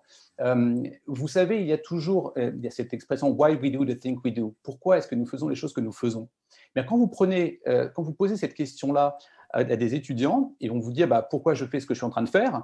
Eh bien, peut-être parce que je veux trouver un travail, peut-être parce que ça va me plaire, peut-être, mais en tout cas, ils sont encore en questionnement. Quand vous posez la question à quelqu'un qui a peut-être 40, 45 ans en entreprise, les réponses vont être sacrément différentes. J'ai peut-être un emprunt, je n'ai pas le choix, je me trouve piégé, je veux une augmentation de carrière, je veux avoir du pouvoir, toutes ces dimensions-là. Cette question-là, elle est fondamentale, et il ne s'agit pas de voir le philosophe universitaire. J'ai parlé de la thèse que j'ai faite sur les exercices spirituels. Mon HDR concerne la question des entreprises, des organisations, dans lesquelles je mêle la question philosophique, et je tenais à ce que ce soit évidemment en philosophie, avec une question sur la question de l'innovation. Et cette dimension, elle n'est pas du tout hors sol. Et quand on parle d'executive education, par exemple, quand on enseigne en executive education, quand on enseigne en MBA, par exemple, en MBA, on a face à soi des managers qui sont là, auxquels, évidemment, on peut évidemment challenger ces dimensions-là. Le côté philosophe dans sa faculté à Nanterre, je le dis naturellement puisque je suis formé à Nanterre, donc volontairement, c'est une université que j'apprécie beaucoup, ce n'est peut-être plus la réalité. Très bien, ok, merci beaucoup. On va passer aux questions dans la salle. J'avais une question d'Agnès pour Thibaut, mais j'ai l'impression que Thibaut, tu y avais répondu. Je ne sais pas si Agnès, vous souhaitiez intervenir pour poser une question. Allô, bonjour. Oui. Bonjour. Hop, est-ce que vous m'entendez? On vous entend. Oui, ma question, en fait, je trouvais ça très intéressant qu'une entreprise, ça revient un peu à la discussion qu'il y a depuis tout à l'heure, c'est finalement, qu'est-ce qui a fait que cette entreprise s'est dit, ça a de la valeur pour, alors je ne sais même pas pour qui d'ailleurs, pour eux, mais probablement pour plus grand que ça, d'embaucher vraiment à poste un philosophe, et quelles sont les caractéristiques de cette organisation pour que la parole ait pu y être libre et que le philosophe y ait pu y faire son travail. Voilà les questions que je me posais. Merci beaucoup. Alors Agnès, c'est une entreprise typiquement qui aujourd'hui est étiquetée libérée, les fameuses entreprises libérées. Et donc, à mon avis, simplement, elle souhaitait, on va dire, servir cette image en affichant le fait, mais il n'y avait pas que de l'affichage, mais en affichant notamment le fait qu'elle promeuvait en interne la liberté de parole et l'esprit critique de chacun. Et donc, il était quand même pour moi assez facile d'enseigner cette philosophie d'entreprise dans la mesure où, officiellement, elle promeuvait l'esprit critique de chacun et la capacité, elle souhaitait, elle affirmait en tout cas, souhaitait explicitement renforcer la capacité de chacun à diverger et à penser différemment des autres. Donc son intérêt, il était à mon avis à la fois en termes d'image et puis deuxièmement un patron qui considérait que tout ce qui permettait, que les critiques étaient bonnes, que avoir une organisation apprenante, c'était une organisation qui se remettait en question et qu'elle avait tout intérêt à former des managers philosophes. C'est comme ça qu'il le verbalisait, des managers, c'est-à-dire qui privilégient les questions sur les réponses dans son esprit. Et voilà, bon, il se trouve que par la suite, je me suis aperçu qu'il pouvait y avoir aussi un usage manipulatoire pour le coup des questions. C'est-à-dire que lorsque votre manager vous pose 20 fois des questions dans un certain sens, vous comprenez assez rapidement, même s'il n'a fait que poser des questions, là où il veut en venir. Merci Thibaut.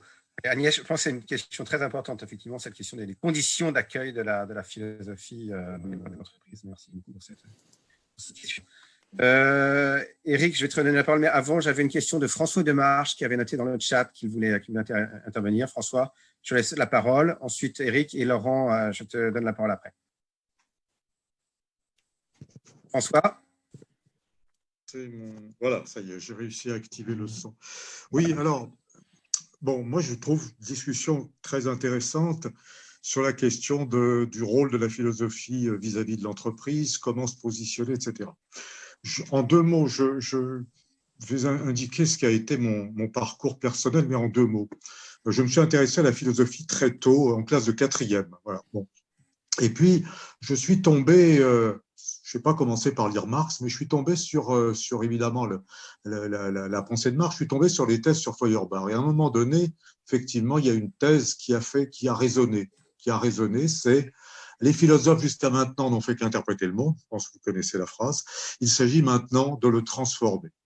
Et ce qui m'a amené d'ailleurs à ne pas faire des études philosophiques, à ne pas me lancer dans une carrière philosophique, mais avec toujours la préoccupation philosophique, c'est-à-dire, je pense, la question de la pensée et la pensée critique en permanence. Et Marx lui-même n'a pas fait de carrière philosophique. Je pense qu'il a construit une philosophie. On peut discuter, on est d'accord, pas d'accord, la question n'est pas là, mais il a refusé d'être philosophe, il a fait sa thèse de philosophie et après il s'est engagé autrement. Alors bon, dans des conditions aussi difficiles parce que on sait que, évidemment, par rapport à la monarchie prussienne, etc., c'était très difficile, etc. Bon, je passe là-dessus et la répression, etc. Mais la question qui se pose pour quelqu'un qui veut avoir une pensée philosophique, est-ce qu'il peut avoir cette pensée philosophique sans être nécessairement enfin en tout cas en n'étant pas uniquement un philosophe universitaire ou en n'étant même pas philosophe universitaire du tout.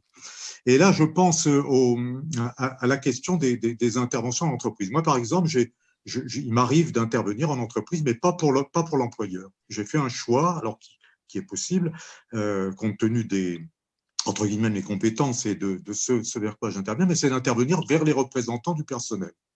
Et donc d'intervenir pour les anciens comités d'entreprise, maintenant appelés les comités socio-économiques, et pour les CHSCT. Alors, les CHSCT permettent d'explorer la question concrète dans une entreprise de la souffrance au travail, mais en se situant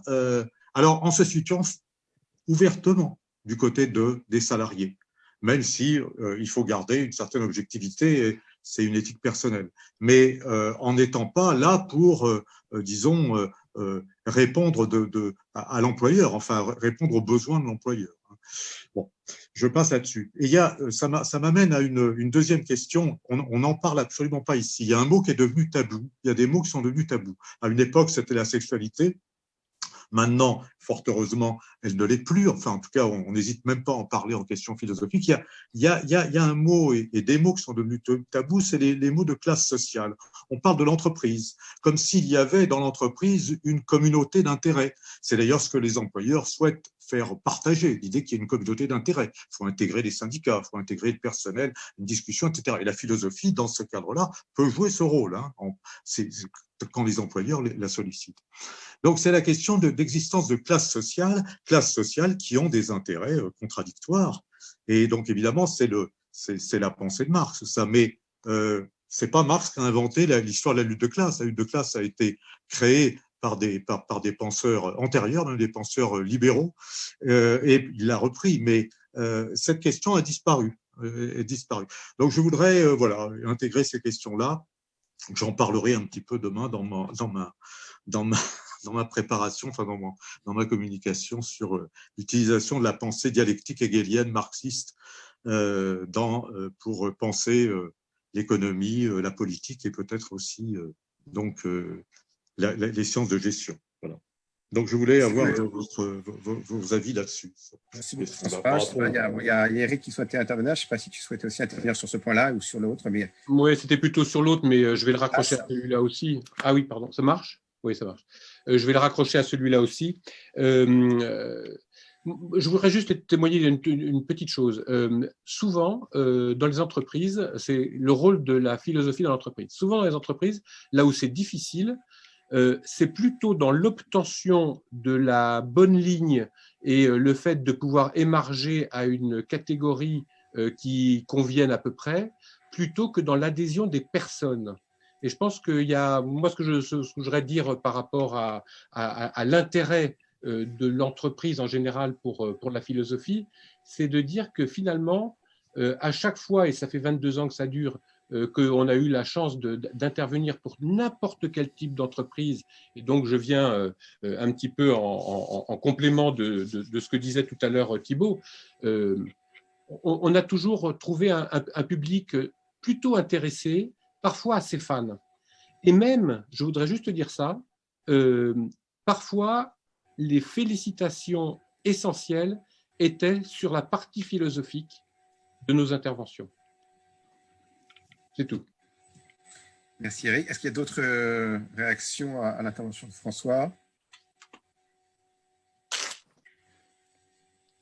Moi, je crains de n'avoir pas tout à fait compris ce sur quoi il souhaitait nous faire réagir. Je peux juste le dernier point sur la question de l'oubli de la notion de classe dans l'intervention philosophique en entreprise. Est-ce qu'on peut saisir l'entreprise comme un tout? Ou est-ce qu'il faut, effectivement, ce qui serait une approche peut-être un peu irénique de la pratique philosophique en entreprise?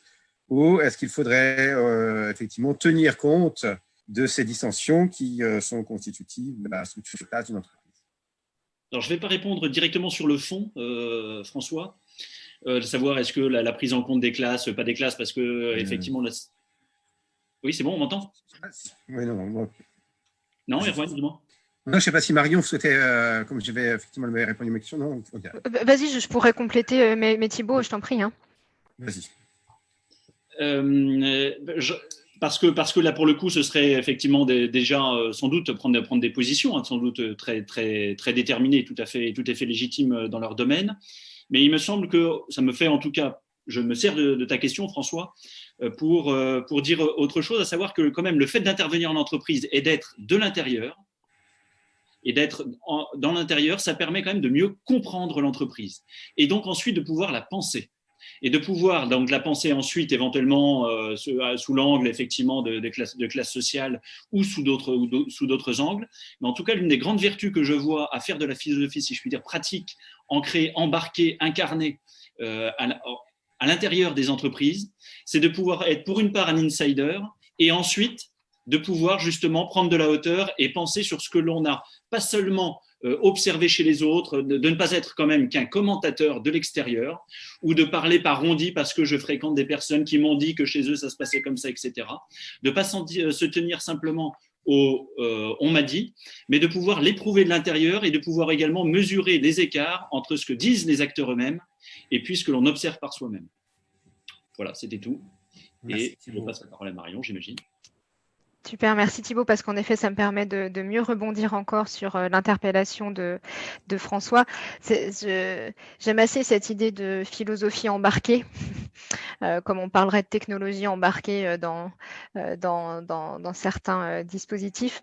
Et cette notion de lutte des classes que vous amenez me renvoie, moi, à la question des enjeux de pouvoir, évidemment, dans les organisations, et peut-être que ça fait signe vers les limites de la philosophie que Xavier soulignait, c'est-à-dire que, en effet, je pense qu'il ne faut pas être naïf quand on intervient dans une entreprise. On n'intervient pas sur un ensemble homogène dans lequel les enjeux de pouvoir sont complètement absents. C'est même plutôt tout à fait l'inverse. Et oui, sans doute qu'on pourrait retrouver dans une organisation, on pourrait refaire une typologie des classes, voilà, du dirigeant au collaborateur, et c'est en plus nettement marqué en fonction des secteurs et des cultures d'entreprise. Vous voyez, je travaille avec un client actuellement où ils témoignent eux-mêmes du fait qu'ils ont une culture d'entreprise extrêmement militaire, extrêmement hiérarchisée, avec quasiment des grades, quoi. C'est-à-dire que, bon, voilà, moi, quand je suis à ce grade-là, j'ai pas le droit de parler à ce grade-là. Enfin bon, ça existe encore aujourd'hui. Et donc, je pense qu'en effet, quand on a la prétention ou la velléité de proposer de la philosophie sous quelque forme que ce soit dans les organisations, on ne peut pas le faire en sous-estimant le fait qu'à chaque fois, la parole des acteurs, elle est portée depuis un jeu de pouvoir plus ou moins fort. Et que, disons que modestement, la seule chose qu'on puisse faire, enfin, il y en a peut-être d'autres, mais en tout cas, celle à laquelle nous, on a recours dans nos interventions, c'est d'essayer de rendre le plus possible conscient de ces enjeux de pouvoir dans les situations d'énonciation qui sont les nôtres. Et ça me permet de faire le lien avec... Xavier disait tout à l'heure que philosopher, ou peut-être que c'était toi Thibaut, enfin mais vous vous retrouviez là-dessus, que philosopher c'était remettre en cause l'ordre établi. Bon, bah, ça n'est pas que ça, philosopher. Enfin, je veux dire, la philosophie ne passe pas son temps à remettre en cause l'ordre établi. Elle fait aussi ce que Xavier a très bien rappelé d'ailleurs, faire prendre conscience, augmenter la réflexivité. Bon, et il se trouve que de temps en temps, souvent, je ne sais pas comment, ça remet en cause l'ordre établi. Mais comme Laurent le disait très bien tout à l'heure, dans sa conférence de ce matin, si elle ne faisait que ça, si à chaque fois qu'on philosophait, partout où on philosophe, on remet en cause l'ordre établi, c'est invivable. C'est-à-dire que philosophons une semaine par an et on se portera très bien. Voyez. Donc, je pense qu'il faut juste dire que non, elle ne remet pas en cause tout ce sur quoi elle roule, enfin, ou tout ce qu'elle a entre les mains, pour le dire un peu moins violemment. Par contre, oui, dès qu'elle sort de l'académie, mais en réalité, il y a aussi des enjeux de pouvoir dans des universités, et je pense que Xavier, vous ne me contredirez pas sur ce point. Voilà. Dès qu'elle se pratique, elle doit aussi tenir compte des enjeux de pouvoir, et qu'on n'est jamais un acteur qui pense librement, si librement qu'il croit, en tout cas, et qu'on est toujours soumis à des pressions qui viennent un petit peu orienter la prise de parole. Et nous, on doit tenir compte de ça quand on philosophe dans les entreprises. Voilà. Merci beaucoup, Marion. Alors, effectivement, on revient à cette idée que les pratiques philosophiques ne doivent pas être transformées dans un modèle unique, mais qu'on doit envisager la diversité. Laurent, tu avais une question aussi. Oui, merci, Erwan. Juste un point. Il y a plusieurs Laurent. Alors, Laurent, je te donne la parole juste après. Je pensais à Laurent Magne qui avait pardon. intervenir. Alors, je te laisse la parole juste après. Oui, merci pour vos interventions. Il y a quelque chose qui se dégage en commun de vos différentes interventions, c'est effectivement cette idée que la philosophie se retrouve au cœur de la cité, mais une cité qui est devenue de plus en plus marchande et avec ses relations de pouvoir et autres. Donc, elle a toujours été native, elle n'en est jamais sortie. En fait, elle est toujours embarquée, la philosophie, historiquement. Et ce qui est important, c'est la différence de temporalité. Vous avez changé la temporalité. Les relations de pouvoir, finalement, ça va bien avec la philosophie parce que c'est du temps long, c'est pas simplement du temps court. Ça va bien avec la stratégie puisque c'est du temps long, pas simplement du temps court. Il y a un peu cette idée de faire passer la stratégie dans le quotidien. Thibaut a travaillé pas mal sur finalement la philosophie de l'entreprise, un peu comme on parle des cultures d'entreprise, avec sa vision justement stratégique. Et donc j'aimerais vous soumettre de façon complètement provoque une idée, c'est qu'en fait le philosophe embarqué, il existe naturellement et statutairement dans l'entreprise, il s'appelle le contrôleur de gestion. C'est-à-dire que c'est celui qui est là pour normalement faire passer la stratégie dans le quotidien et faire que l'organisation atteigne ses objectifs de performance, qu'ils soient de nature financière ou non financière, avec le seul bémol ou aggiornamento, on va dire académique, qui est que c'est un processus de contrôle de gestion dont on parle, donc pas simplement la fonction contrôleur de gestion, mais ceux qui y participent, et les premiers des contrôleurs, ce sont les managers. Voilà. Merci Laurent de cette provocation. Je vous laisse dire. Oui, je prolonge la prolongation. Hein. Je pense que si le contrôleur de gestion est philosophe, c'est très bien. Je pense que le gardien à l'accueil peut aussi être porteur d'un certain nombre d'éléments pour l'ensemble de l'entreprise, de la même façon que le chef d'entreprise, de la même façon que n'importe qui. Je pense qu'il n'y a pas une catégorie plus spécialement dédiée. Et je ne sais pas avec qui Marion ou Thibaut vous parlez dans les entreprises où vous intervenez, mais moi je vois que nous on parle avec tout le monde. Tout le monde est susceptible et à la limite presque ceux qui en faisaient le moins ou ceux qui ont le moins aimé leur cours de philo en terminale sont ceux qui finalement en découvrant la puissance de cette matière ou de cette chose-là, de ce truc, qui sont les plus intéressés et peut-être le plus gros potentiel dans l'entreprise. Donc voilà, ma provocation, c'est de dire, et finalement, est-ce que tout le monde n'est pas philosophe dans l'entreprise? D'autres commentaires? Oui, moi, je voulais simplement dire à Laurent Magne, le remercier d'exister. Ce sera ma seule intervention. Moi, je remarque, on continue effectivement avec cette intervention qui effectivement fait sens aussi, hein, à oublier totalement que la philosophie, c'est quelque chose qui a une dimension parfaitement technique. Mais voilà, et ça, on l'oublie encore. Il y a aujourd'hui les philosophes, pas forcément d'ailleurs que les philosophes universitaires, abordent souvent la philosophie d'une manière parfaitement, j'utilise le mot technique, ce sont des argumentations spécifiques, parfois même des théorèmes, il y a des structures de démonstratives qu'on peut effectivement employer par ici, par là. Et c'est vrai que c'était assez étonnant de voir la manière dont toute cette dimension-là peut être oubliée. Donc, moi, je vous laisse cette réflexion pour plus tard. Je donne la parole tout de suite à Laurent, l'autre Laurent, qui voulait également intervenir. Bon, rebonjour à tout le monde, c'est l'autre donc. Et mes excuses parce que la vidéo ne marche pas, j'ai préféré rester connecté pour ne pas avoir de problème. Je suis très mauvais en technologie et donc voilà, mais je suis bien là. C'est passionnant le débat qu'il y a. Et passionnant dans une mesure qui, je crois, n'est pas encore préhensible complètement, tant que, vous allez voir où je veux en venir, tant que deux auteurs que j'ai évoqués ce matin ne deviennent pas connus, comme ils le méritent très largement. Je pense à Léo Strauss et Alexandre Kojève. Et ce n'est pas du tout une fixation sur ces deux auteurs. C'est que le premier, Léo Strauss, a passé son temps, d'abord en tant que juif, à penser le problème de la violence, et donc au travers de la violence et de la tyrannie en Allemagne, années 30, la question donc du politique. Il est parti à temps de l'Allemagne devenant nazie. Il est passé par Paris, par l'Angleterre, et il a fait sa carrière à Chicago, voisin de Hannah Arendt. Il se détestait cordialement. C'est secondaire. Deuxièmement, Kojève est quelqu'un qui est extrêmement mal connu parce qu'il a desservi sa pensée en étant extraordinairement, plaisantin et également provocateur. Et il est mal connu parce qu'il a théorisé la notion de fin d'histoire. Il a introduit la compréhension de Hegel dans les années 30. De 33 à 39, il a fait un séminaire d'une importance séminale.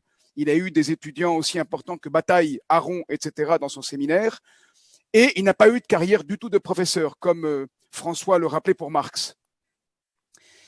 Ils ont eu un dialogue autour de la tyrannie.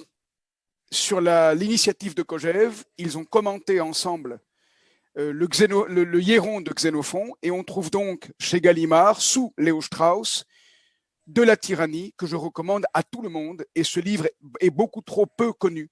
Il est essentiel pour penser ce qui vous occupe tous et nous occupe tous ici dans le Congrès, les rapports entre l'action et la pensée. C'est absolument fondamental. Et ils ont un avis diamétralement opposé sur le sens de l'histoire. Strauss dit il y a une éternité des problèmes fondamentaux. Donc la philosophie, c'est de problématiser. Et les philosophies, c'est les réponses qu'on peut donner en fonction des circonstances. Et Kojève dit le contenu fondamental de toute ontologie complète, c'est le temps. Il le thématise. Et Kojève dit avec le temps, la philosophie pénètre le monde de la vie et de l'action et favorise et fabrique un monde où la liberté finit par l'emporter. Ils sont en désaccord total, ils ont été amis toute leur vie, et c'est déjà un signe d'intelligence. En désaccord fondamental, il y a dans le bouquin des notes de discussion sur l'interprétation de Platon qui sont magistrales. J'interviens ici pour vous le recommander. Votre débat est essentiel. J'adore la manière dont Erwan met le feu et l'huile sur le feu pour alimenter la discussion.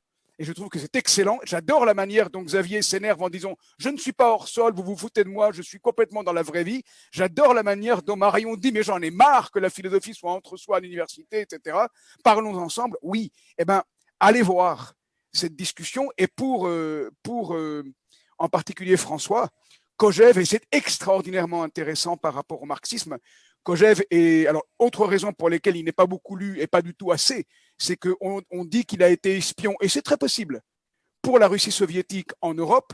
Et pourquoi c'est très possible? Parce que pour Kojève, le monde libéral et le monde soviétique allaient dans la même direction.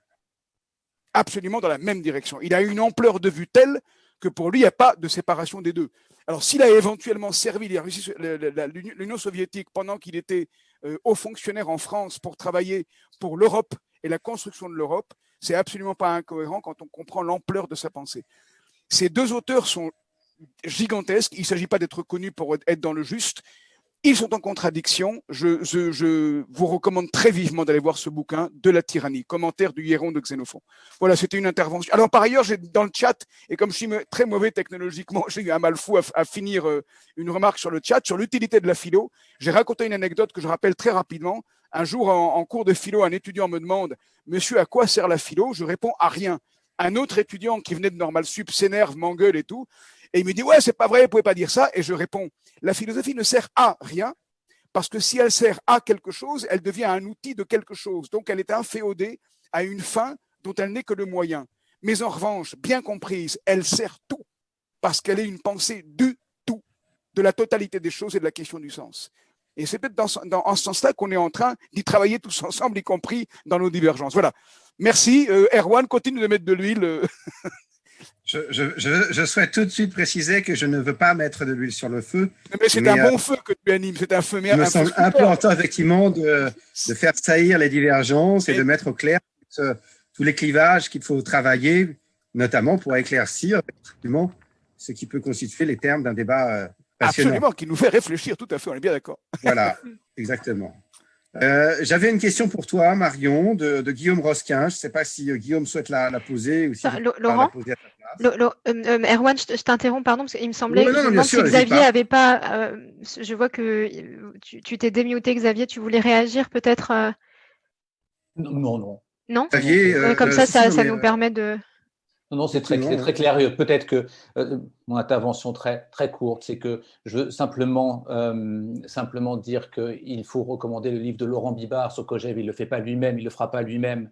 Mais L'homme qui voulait tout savoir, je me souviens d'une discussion avec lui. On était tous les deux à Singapour à la cafétéria avec un café et on parlait de Kojève. Lisez ce livre de Laurent qui est très bien. Du temps où les cafés étaient possibles. Merci Xavier. Et même de venir à Singapour, Laurent. Ah oui, absolument. Donc voilà. Non, c'est compliqué. Attends, pour info, l'éditeur a fait faillite. Pour l'instant, on ne trouve plus le bouquin. Mais il est quand même. On le trouve sur Internet quand même. On le trouve en PDF. Moi, je l'ai et il est très bien parce qu'il permet aussi de rentrer dans la pensée de Kojève de manière simple, si on ne connaît pas, ou si tout simplement ça prend toujours beaucoup de temps de rentrer dans une pensée. Et donc, ce livre est extrêmement bien fait. Il est très pédagogique. C'est pour ça que je me permettais de souligner celui de mon collègue. Il y a énormément de choses qui est dit et c'est vrai que j'ai du mal à intervenir sans être trop long, donc c'est pour ça que je préfère laisser. Mais notamment la partie technique, Erwan est revenu à 2 reprises sur la question de la technicité de la philosophie, notamment les monades de Leibniz, etc. Effectivement, je pense qu'on va trop à la facilité de la philosophie. On va trop à la facilité. Alors évidemment, on prend les grands auteurs, on prend les Platon, les ceci, les cela, mais on va trop à la facilité. Et il y a 2 éléments sur lesquels je souhaite revenir. Et ça peut se poser la question quand vous cherchez à intervenir en entreprise, qu'est-ce que vous voulez changer? Moi, ce qui m'ennuie, ce sont les caméras vidéosurveillance à reconnaissance faciale. Ce qui m'ennuie, c'est que 70% des gaz à effet de serre dans le monde, c'est généré par 100 entreprises seulement. 100 entreprises, ça veut dire qu'il y a 100 personnes derrière, pas beaucoup plus que ça. Ce qui me gêne, c'est qu'il y a quelqu'un qui décide de mettre une caméra vidéosurveillance qui va décider ce qui m'ennuie, c'est que quelqu'un va décider de mettre des nanoparticules dans des chaussettes qui vont, une fois qu'elles sont lavées, elles vont partir dans les wastewater, dans les eaux usées. Ce qui m'ennuie, c'est l'ensemble des datas qui sont utilisées parce qu'on va chercher à jouer à Fortnite, par exemple, et ça va représenter 24% des émissions d'Internet, de la bande passante d'Internet. Et YouTube, associé à Netflix et Amazon Prime, ça va être 82% d'ici 2022. Ce sont des éléments extrêmement concrets. Moi, mon objectif, c'est de travailler dessus. Je vais prendre un exemple. Lorsque j'ai travaillé sur la question de la phénoménologie, je travaillais beaucoup avec un penseur qui s'appelle François Laruelle sur la philosophie non standard. La philosophie non standard, c'est essayer d'enlever la prétention de la philosophie au monde. La philosophie, par définition, elle a une prétention au monde, elle essaye de dire le monde, ce qui est un enjeu considérable. Le fait d'essayer de dire le monde est un enjeu qui est philosophique. Et c'est pour ça qu'Éric dit tout à l'heure, oui, c'est vrai qu'en effet, chacun veut et aime philosopher, même si effectivement, il n'a pas aimé ses cours de philosophie en terminale, etc.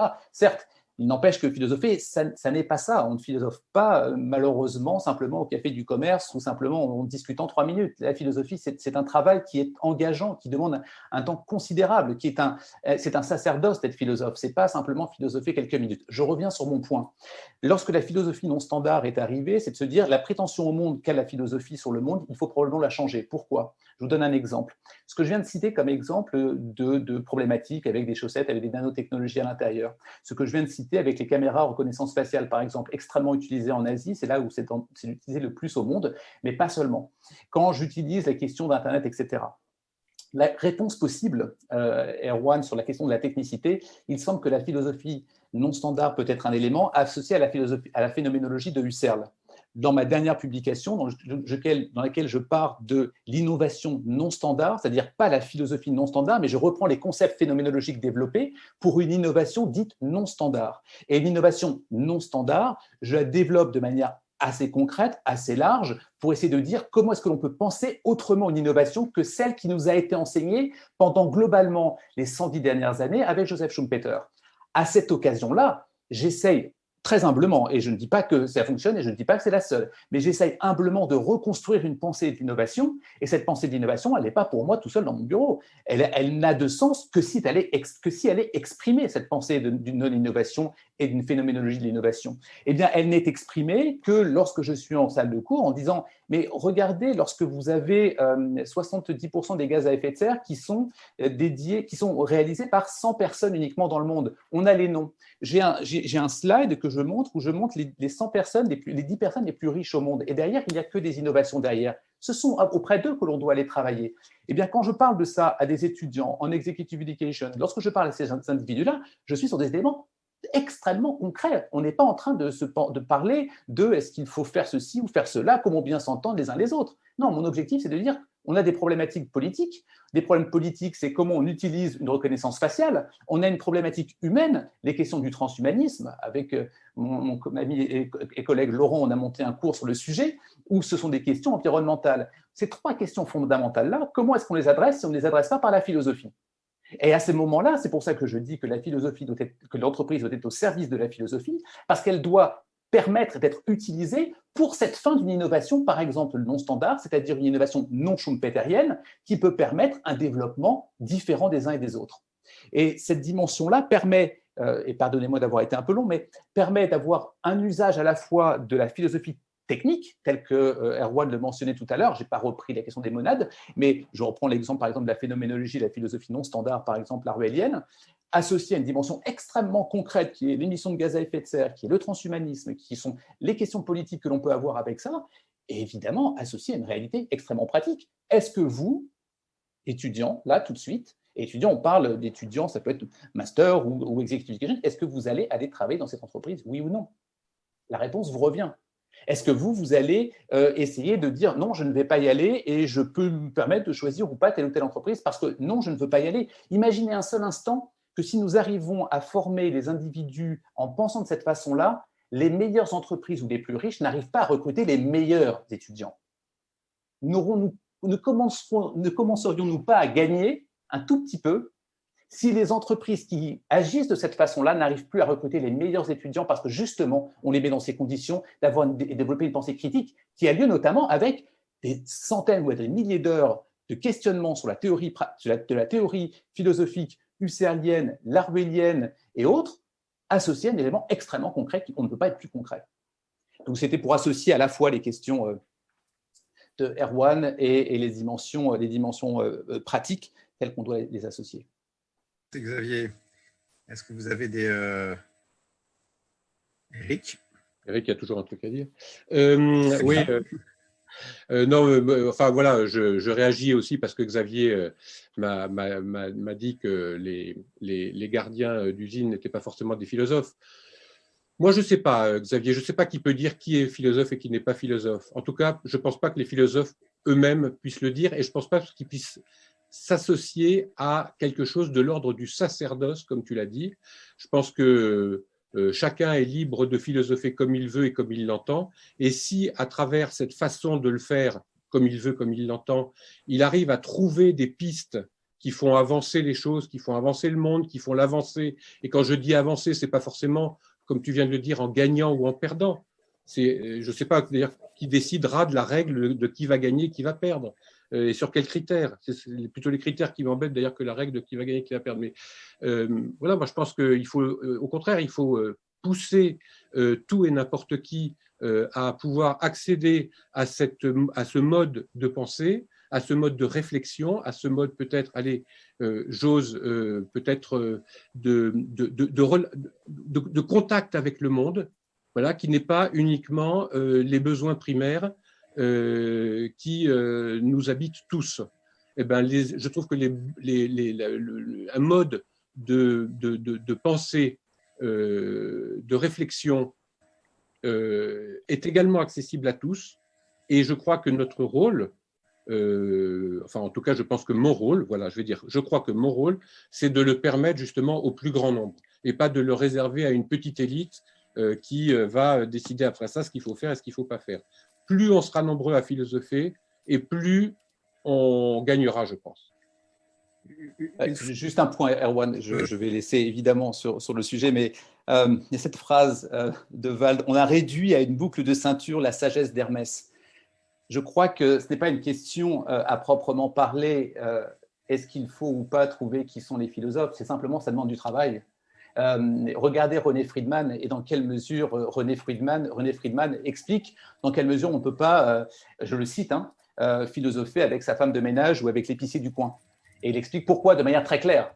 Et c'est valable pour l'ensemble de la tradition philosophique. L'ensemble de la tradition philosophique, c'est un apprentissage. Alors, vous pouvez dire aujourd'hui, non, ce n'est plus le cas, mais dans ces cas-là, on ne peut pas vraiment se référer à Platon, à Socrate, à Aristote, etc. Alors, pourquoi pas? Pourquoi pas? Dans ces cas-là, c'est un autre type de philosophie, mais on ne peut pas dire qu'on se réfère à cela. Parce qu'eux expliquent justement, par des considérations à la fois pratiques et de discours, qu'il y a un apprentissage long, considérable, qui permet effectivement de pouvoir l'évaluer. Et je vais m'arrêter là. Effectivement, comme le dit Laurent Magne dans le chat, la question de la spiritualité est une dimension qui ne s'acquiert pas simplement d'une manière vite et rapide, qui ne s'acquiert pas de 9h à 17h, qui ne s'acquiert pas du lundi au vendredi. La question de la philosophie est quelque chose qui est à l'évidence beaucoup plus engageante que ça.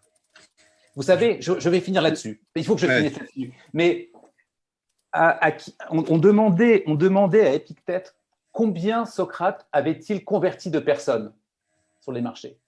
Et la réponse est cinglante. Pas même 1 sur 1000. Tout simplement parce que quand bien même on essaye de le faire, quand bien même on essaye de le diffuser, la volonté de véritablement accéder n'est absolument impossible. Et c'est en quoi la philosophie est élitiste. Elle n'est pas élitiste parce qu'elle n'est pas accessible à tous. La philosophie est accessible à tous, mais peu y accèdent par cet engagement-là. Et ça, encore une fois, je vous renvoie à Platon dans cette dimension d'élitisme. Je m'arrête. Une fois n'est pas coutume, allais-je dire, je vais tenter une synthèse entre vos deux positions.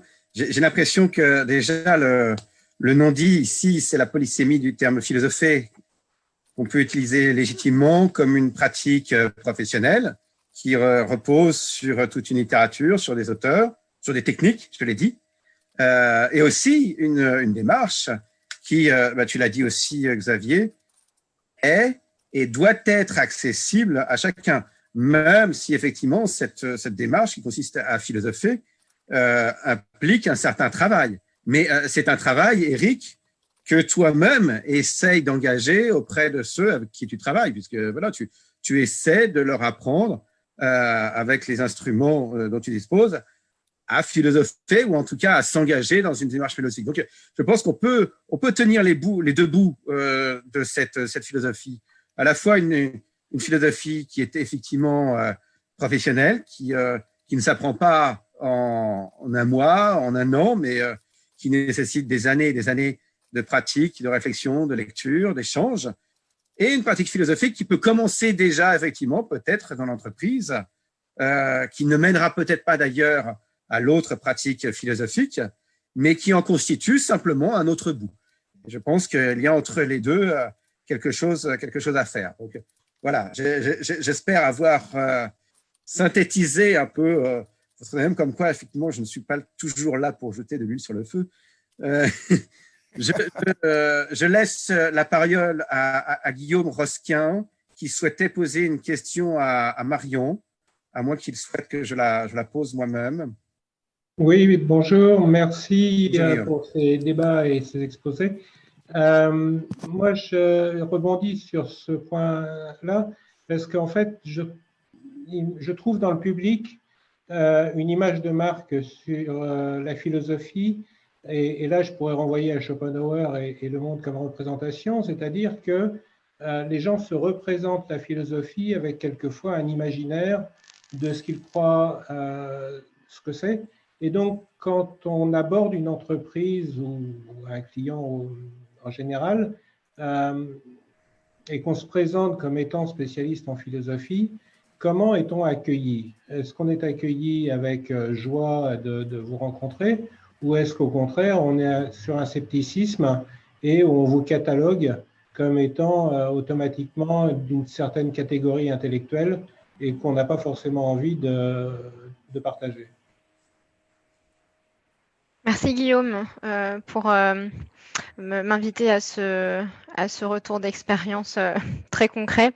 C'est intéressant parce que ce que j'observe, c'est que d'une manière générale, les gens ont je veux dire, les non-philosophes au sens où les personnes qui n'ont pas suivi de cursus universitaire en philosophie ont un rapport très ambivalent avec la philosophie. Il y a un mélange d'admiration et de mépris. D'admiration parce qu'ils savent tout ce que la philosophie ou les philosophes ont produit. D'admiration parce qu'ils se savent incapables aujourd'hui, en tout cas, de comprendre probablement 1/10 de ce qui a été produit. Ils savent que philosopher, ça permet de développer une capacité d'abstraction et de problématisation et de conceptualisation qu'ils n'ont pas aujourd'hui. Donc, pour toutes ces raisons-là, il y a une part d'admiration. Mais il y a aussi du mépris. Parce que, en fait, ils nous jugent incapables d'adresser les affaires courantes, les vrais enjeux de la société, comme le nommait Xavier, et qu'au fond, voilà, il nous reproche, si vous voulez, ce que je disais un petit peu tout à l'heure, de penser dans un bocal, de pouvoir élaborer de grandes théories et des systèmes de pensée très impressionnants du point de vue intellectuel, mais assez inopérants. Et donc, voilà, donc ils sont un peu voilà, au milieu du gué.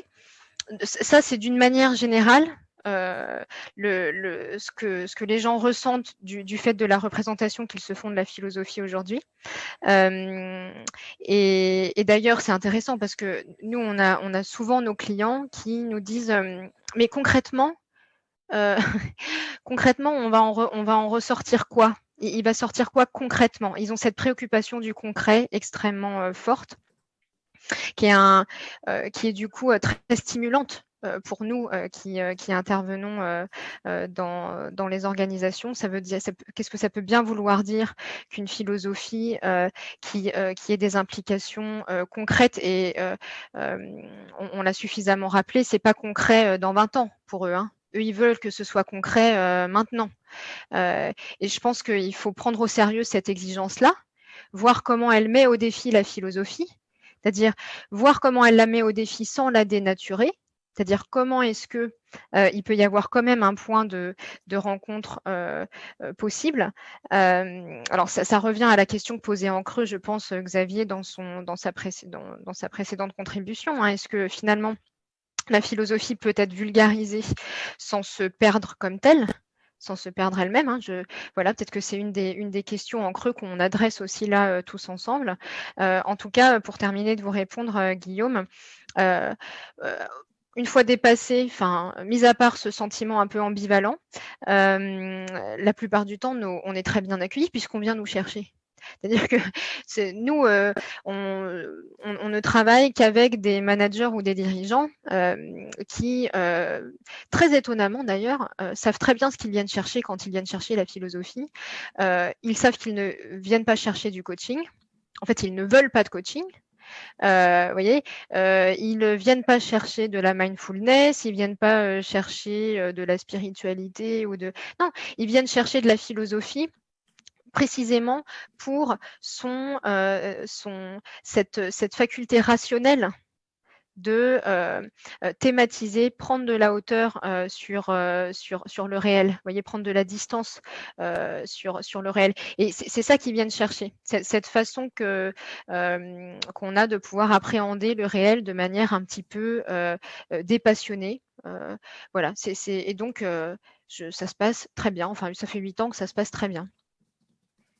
Marion est tout à fait passionnant. Effectivement, on aurait tendance à penser que les managers et les entrepreneurs vont prendre effectivement la philosophie pour une sorte de coaching. Et effectivement, s'ils perçoivent ça d'une manière plus fidèle à ce que la philosophie est ou doit être, on a vraiment envie de développer beaucoup très profondément cette question. Hélas, on n'a plus beaucoup le temps.